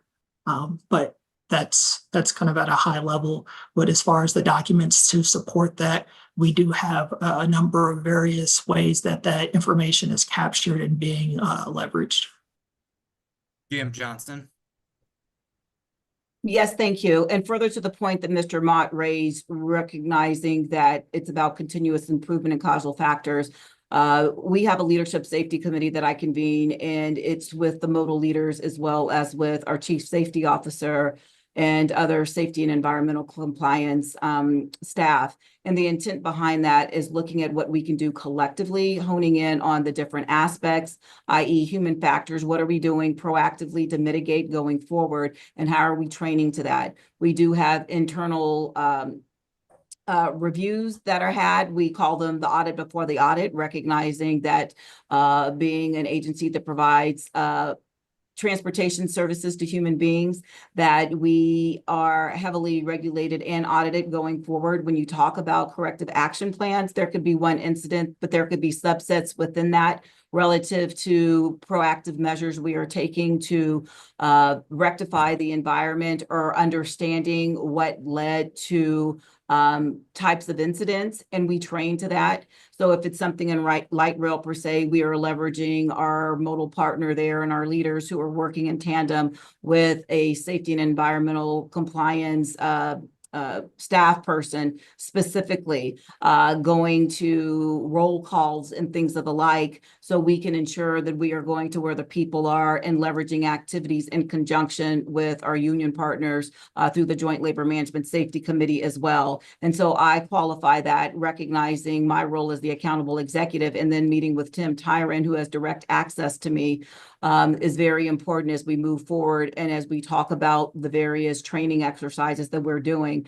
More specifically, we have some safety exercises that are on tap, so we can ensure that people are prepared and have an understanding of what to do in the event that there is a circumstance that would be qualified as hazardous or catastrophic, or any of the other adjectives one could use to describe incidents that may occur just by virtue of the nature of the business that we're in. Thank you. Director Pagliari. Thank you, Chair Harwick. This is Director Pagliari. I just want to say thank you, GM CEO Johnson, for your response. And I will be reaching out to you during our one-on-one, and Jack, you as well, to understand kind of the process around my question so I can better understand it. Thank you. Director Nicholson, you. Thank you. Several major events in 2024 were reported late to the COPUC with no reason given. What measures in the PTASP ensure timely, transparent reporting of incidents to regulators and the board? And what accountability exists if deadlines are missed?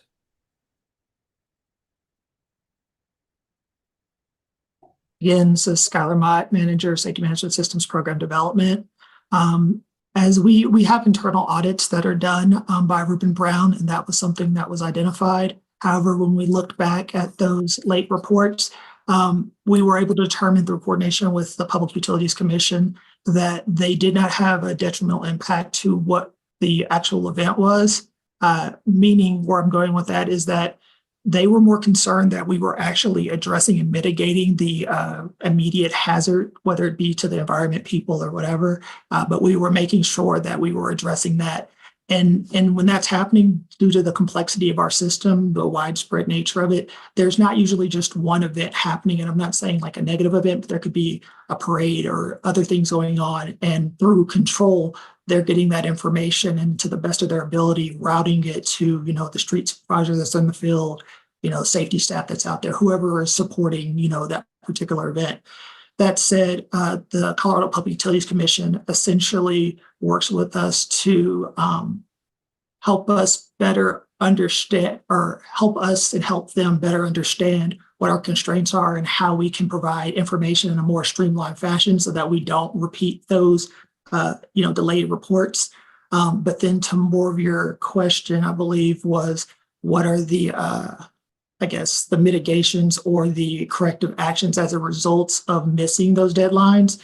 What would actually happen is that we would probably receive a corrective action through an audit. So when they do their audits every other quarter, or even through our internal safety reviews, if that happened to be a checklist that we were reviewing, that would be an opportunity to identify those gaps in our processes, and then through that corrective action, come up with a continuous improvement effort to actually address it.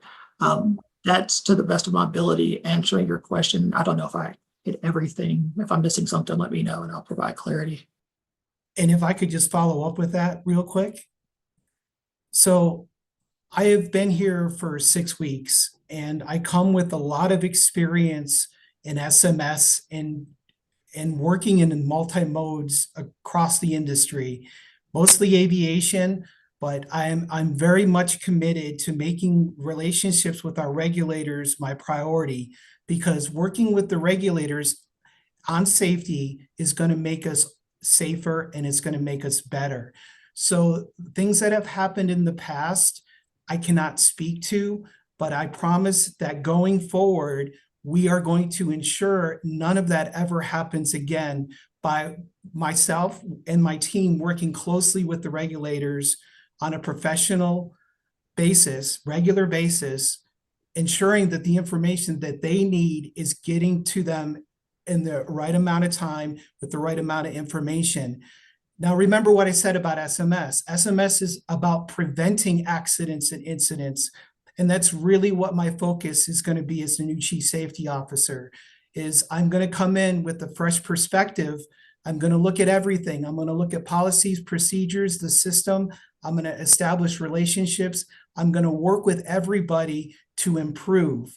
And that's what it's about. It's about, going forward, making sure that we constantly assess and make improvements. And that's what this new 2026 PTASP is about. And I look forward to giving that training to the directors in a couple weeks, because it is my favorite subject. I'm so passionate about SMS because it works. And there are different levels of SMS. You have a very immature to a mature SMS. And I'm going to get RTD going in that direction of a mature SMS as quickly as I can, but it's going to take some time. But you're seeing that we do have challenges, but I'm coming in with a fresh perspective. And once I get that experience and comfort in the system, and looking forward, you can expect to have more communication from me, and I will ensure that we're improving every day. Thank you. Great. Thank you, Director Tyran. Okay.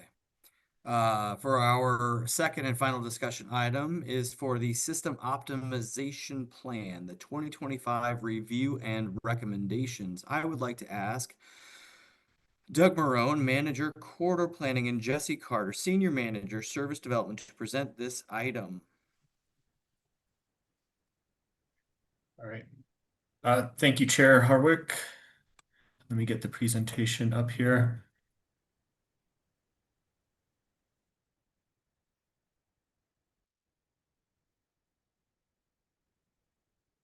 Okay. My name is Doug Monroe. I'm the manager of corridor planning, and joining me tonight is Jesse Carter, the senior manager of service development, available to answer questions at the end of the presentation.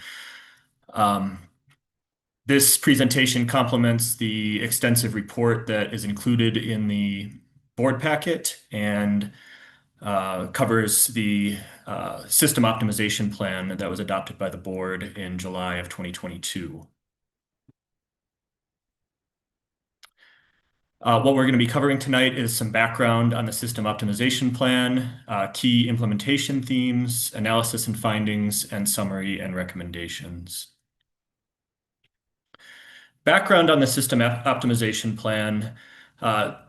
It began in the fall of 2019 as part of the Reimagine RTD study. We had a 5-step process that's outlined at the bottom of this slide to develop service recommendations. And the board adopted the plan, the system optimization plan, SOP, on July 26th of 2022. And as part of that adoption, there was an amendment that required a 3-year review and update. And this report and presentation is that 3-year review and update. The goals of the system optimization plan were to increase transit utilization, improve service performance and efficiency, operate within RTD's budget, address travel needs post-2020, and improve service quality. The key SOP implementation themes have been post-2020 transit utilization. So things with return to office, people continuing to work from home, those evolving trends over the last 5 years or so after the pandemic have certainly impacted how RTD delivers service and how our customers use it. People power, especially in terms of operators for buses and trains, has been a continuing theme for implementation.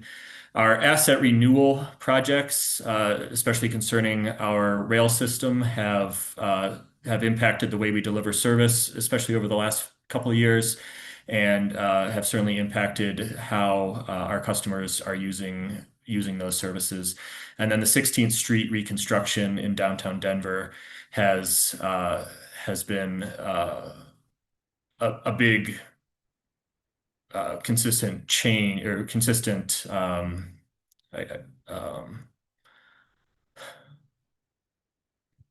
just a consistent challenge in downtown Denver as far as how we deliver service and how people travel around downtown Denver. Our trends starting in April 2020, we reduced our weekday service by 40%. And began to restore service in September of 2020. Our lowest system utilization was in the January 2021 service change period. So that was the January to May 2021 service change period, where we were down 69% from our early 2020 ridership. And then in July of 2022, the system optimization plan was adopted by the board, and we began a phased implementation with the August 2022 service change. From April 2023 up until May 2025, we had asset renewal projects with, especially concerning our rail system, and a new asset renewal project actually kicking off in the last week or so in downtown Denver as well. So that's going to be continuing to be a theme. And then from September 2022 to August 2025, the 16th Street reconstruction has been ongoing as well, with that scheduled to reopen in the next month or so here. The graph on the right shows RTD's ridership, or our transit utilization over the last 5 years or so by our service change periods for the weekday, Saturday, and Sunday services that we offer. The transit utilization trends and how they impact how our customers use our service and how we deliver service can one of those themes can be illustrated with the two charts on the left of this slide. You can see that the proportion of our utilization in the peaks has gone down, and the utilization in the midday has gone up, and that's a trend that's reflective not just in transit, not just in Denver, but in travel in general, with people not traveling as much during the peaks, and that certainly impacts the way that we need to provide service to the customers. And then on the right side of this shows how other transit agencies' annual boardings have been impacted since 2017. You can see RTD with the orange line, of course, not unlike other agencies, but has been leveling out more than some others in the few years since the pandemic. So to summarize what we've seen through the implementation of the system optimization plan, we do continue to see transit utilization increase, especially on our bus system, and hopefully we'll see that turn around on the rail system as those asset renewal projects wrap up as well. Remote work trends continue to evolve out there. So we're seeing more of that all-day travel versus the peaks, especially because we don't have those large peaks of people traveling into offices and home in the morning and afternoon. And then our focus areas are continue to be leveraging that transit utilization, focusing on route performance and route connections, and focusing on faster travel times. Our future focused recommendations are to continue to leverage the transit utilization and build on areas where we're seeing growth, and then working or adapting our services to the evolving travel patterns and customer needs. And then our continuing efforts are to align with the 5-year financial forecast. And then in the near term, we'll continue the phased SOP implementation, focusing on the current conditions, evolving travel patterns, customer feedback, and demand. And then improvements in frequency, route alignment, improvements in frequently and route alignment to improve reliability and service connections.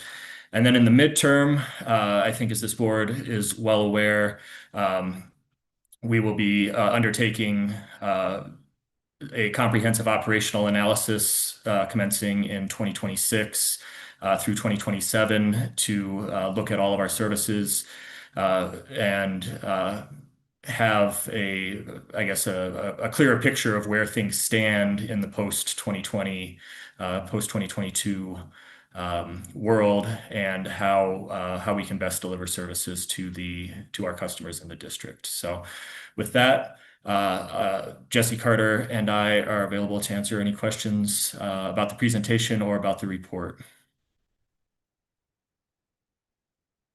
Shocking. Director Nicholson, Dr. Nicholson, I know. Go. I've been waiting for this one all night long. Sorry, I'll turn my video back on. I was eating dinner. So one thing I noticed when reading this report was that you had a list of projects that were part of the SOP that had not yet been implemented. And they appeared, I can find the page, they appeared as just a generic list. There was no order to them. There was no, we're going to do this one first, and this one second, and this one third, and this one fourth. And I think that if there's one thing that the public has asked me for is, where are we bringing back service next? What's the priority? And so I'm wondering, first off, do you not have a priority for those projects? Like, do you not have those projects in a list somewhere, or do you, and they weren't included in the document? I think I'll ask Jesse Carter to step in on this one. Sure, Chair, if I may. Please. Director Nicholson, that's a great question, and I know you are earnest in explaining that situation. We get asked that question all the time. When is this particular route coming back? And it's not one that's easily answered because we are looking at both our opportunity and the resources that we have available to do certain things, right? So in looking at, let's use an example, looking at the downtown, what we're calling it now, the free ride, which used to be the 16th Street Mall, it has not been completed yet. And the next proposal is to take that to a 3-minute headway frequency. Would we consider that a higher priority over, let's say, a route coming from Longmont to downtown Denver, if we're looking at limited resources? To that, we really have to weigh it and see how our resources line up with our ability to provide that service, how the roadway, the completion of the project allows us to do all of that. So we do have things that we have in a list, and I have my own private little list of what we would like to see in the next coming run board, but it's more about opportunity to provide that service with the resources that we have available, looking at the built environment in which we're going to operate in. Does that answer your question? Mr. Chair? Does that answer your question? No. All right. So I only want to push you back on this because it's really important, and I think it's something that many board members. So it sounds like the planning department does have a prioritization for the unfinished pieces of the SOP. Can we see that list? Sure, if I may. In order. Right. Please. And I'm just going to reiterate again that there is no list in order of importance. It's a list in order of our ability to actually pull together and provide that service change. Okay. I'll ask, is that clear, or do I need to go more into that? Can we see that list? I will say that for each year, so far I've worked on 2026. It's an evolving document. So that is something I can share if it's okay with, I'm gonna ask that my CEO and general manager make comment to whether or not that's something that she would want to share with you at this point in time. GM Johnson. Yeah, thank you very kindly. Thank you, Mr. Carter. Thank you, Secretary Nicholson, for the question. I think there's a couple of factors. Recognizing when we look at the service relative to where we sit and what the resources are available. We had a discussion last night at the Finance and Planning Committee where we talked about our financial outlook. As we look at bringing service to certain levels relative to using what we have branded as a system optimization plan, we have to look at it as a network. As Mr. Carter knows, a couple of months back, I want to ensure that we're being intentional, utilizing the COP with the intention in which one is designed, and looking at something more than just service changes on a triennial basis, but looking holistically at what our plan is to return whatever service or expand service. Where we currently sit in reference to our budgetary constraints, we are going to be having discussions with this board, and at this juncture, we would be remiss to put forward different elements that may be optimal that have not gone through an equity analysis as we look at the entire service area as a whole and the connectivity relative to ensuring run times or how we add blocks and trips into the schedule for the betterment of the services that we should be providing relative to optimization with the resources relative to cost per boardings and revenue service hours, considering where we are with the budget. I provide that context to say that we can have a broader discussion around that, recognizing that we have to ensure that we have a plan, and this board needs to be in a position, and I've had conversations with many of you relative to what those trade-offs may be in reference to capitalizing on what services are efficient relative to the overarching network. So I have not seen a prioritization, for lack of a better term, and I will be working with my service planning staff in addition to the COO and the modal leaders to make informed decisions about what we will present to the board, as this is operational in nature, but recognizing you all represent a constituency and need to have an understanding of that. It needs to be done in a holistic fashion. Thank you. Director Pagliari. Thank you. I have a few questions and a few comments. I will start with my question. On page 765 in the packet, I think this is the list that Director Nicholson referenced. It says the 20E, 20th Avenue should eliminate service pattern to N-Rail and truncate route at Denver Union Station. That's concerning. From first read, it makes me think that they will be no longer servicing N-Rail. Is that the case under the eventual SOP? That was the recommendation in the SOP that was approved, yes. Okay. My comment on that, and I might do more follow-up, is N-Rail is especially important to provide alternative transportation options to, given its importance to the region's renewable energy and other alternative options. And I have seen proposals to potentially modify the 17 to accommodate N-Rail passengers. But we'll follow up on that. That's because it's just something I wanted to flag. And then the other comment is related to the G line. And I cannot emphasize enough. I understand the complications around the holistic prioritization, but we need to return 15-minute frequencies as soon as possible. That is a high priority. It's for high priority for myself and to speak for them. I share the route with Chair Harwick, and I share the route with Director Guzman. And I think we'd all agree that it's very important to us, but I'll just leave it at that. And I would really hope to see that included at least next year. Thank you. I'm going to give you one more question. Thank you.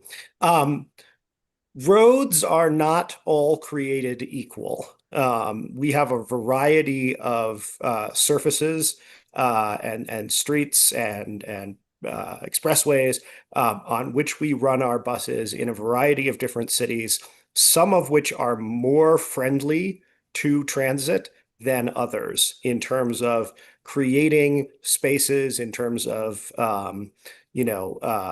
dedicated lanes, transit signal priority, in terms of working with you to implement benches and other transit. My question is very simple.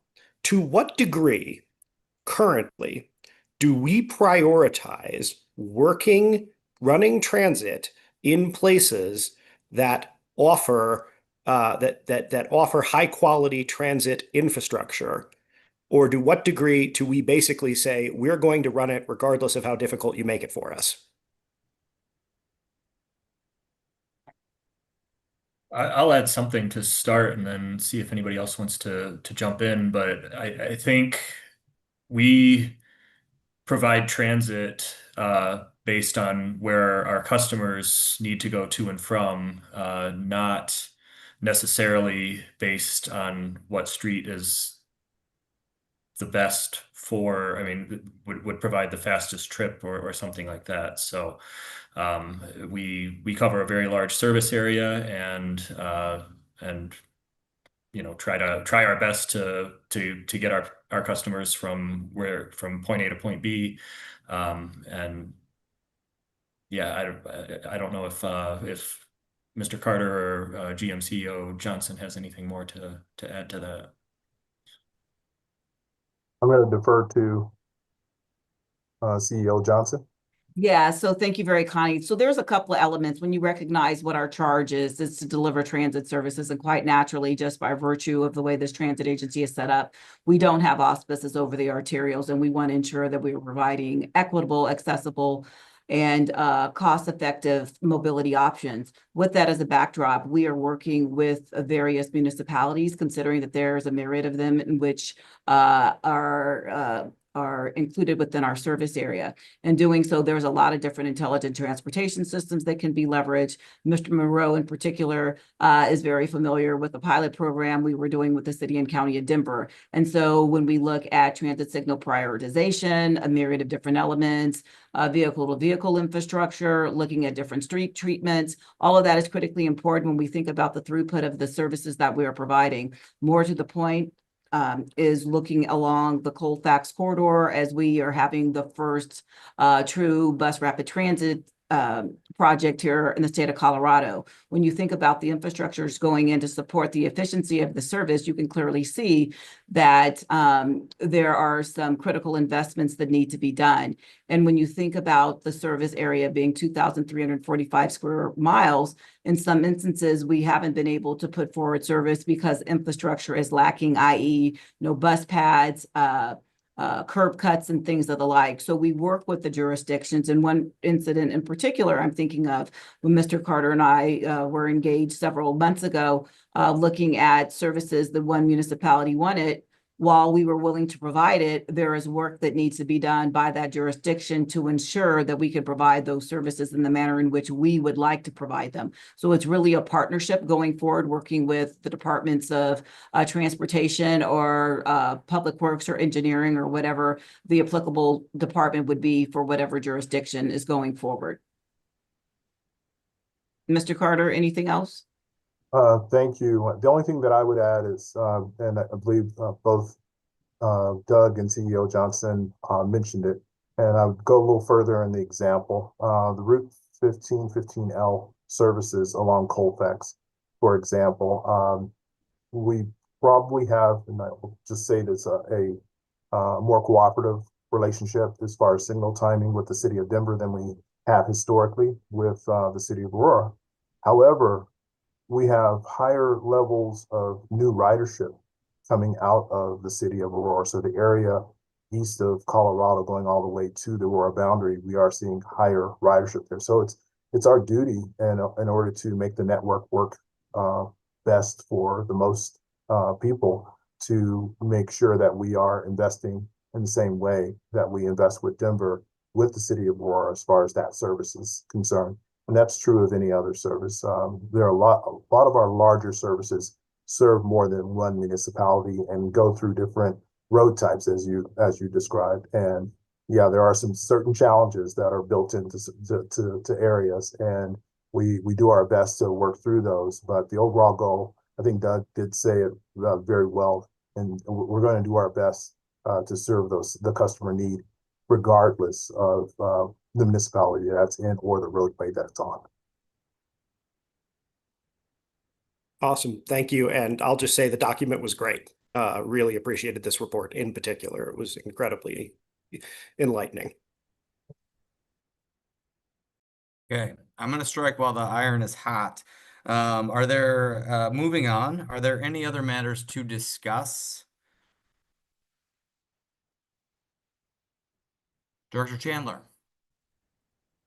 I don't know if this is an appropriate time, but I just wanted to mention that along with the horrible situation that happened at Evergreen High School, a good friend of mine, Charlie Kirk, was murdered today. And I don't know if I just wanted to remind ourselves that we are the RTD district, and I appreciate the nonpartisanship of our board and how we work in collaboration. And I find it disheartening, the amount of violence that's in our society today. And I just wanted to bring that above board, that there's just a lot of things going on. And I really appreciate the collaboration of the staff, the collaboration of the directors. Even though we disagree, Lord, I think that we are very respectful and collaborative, and I appreciate that. And with that said, I would ask that we just continue to try to work together even more, and just keep the excessive amount of violence and those that are perpetrating it, those that are victims of it, in our prayers. Thank you, Director Chandler, and I'm sorry for your loss. Director Guzman.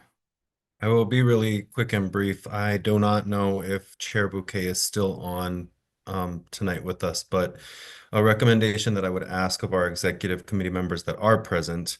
Last year, the board had the opportunity to work with our fine RTD Police Department with how we operate within the boardroom and at Blake Street. And I would request that we revisit those recommendations on what to do.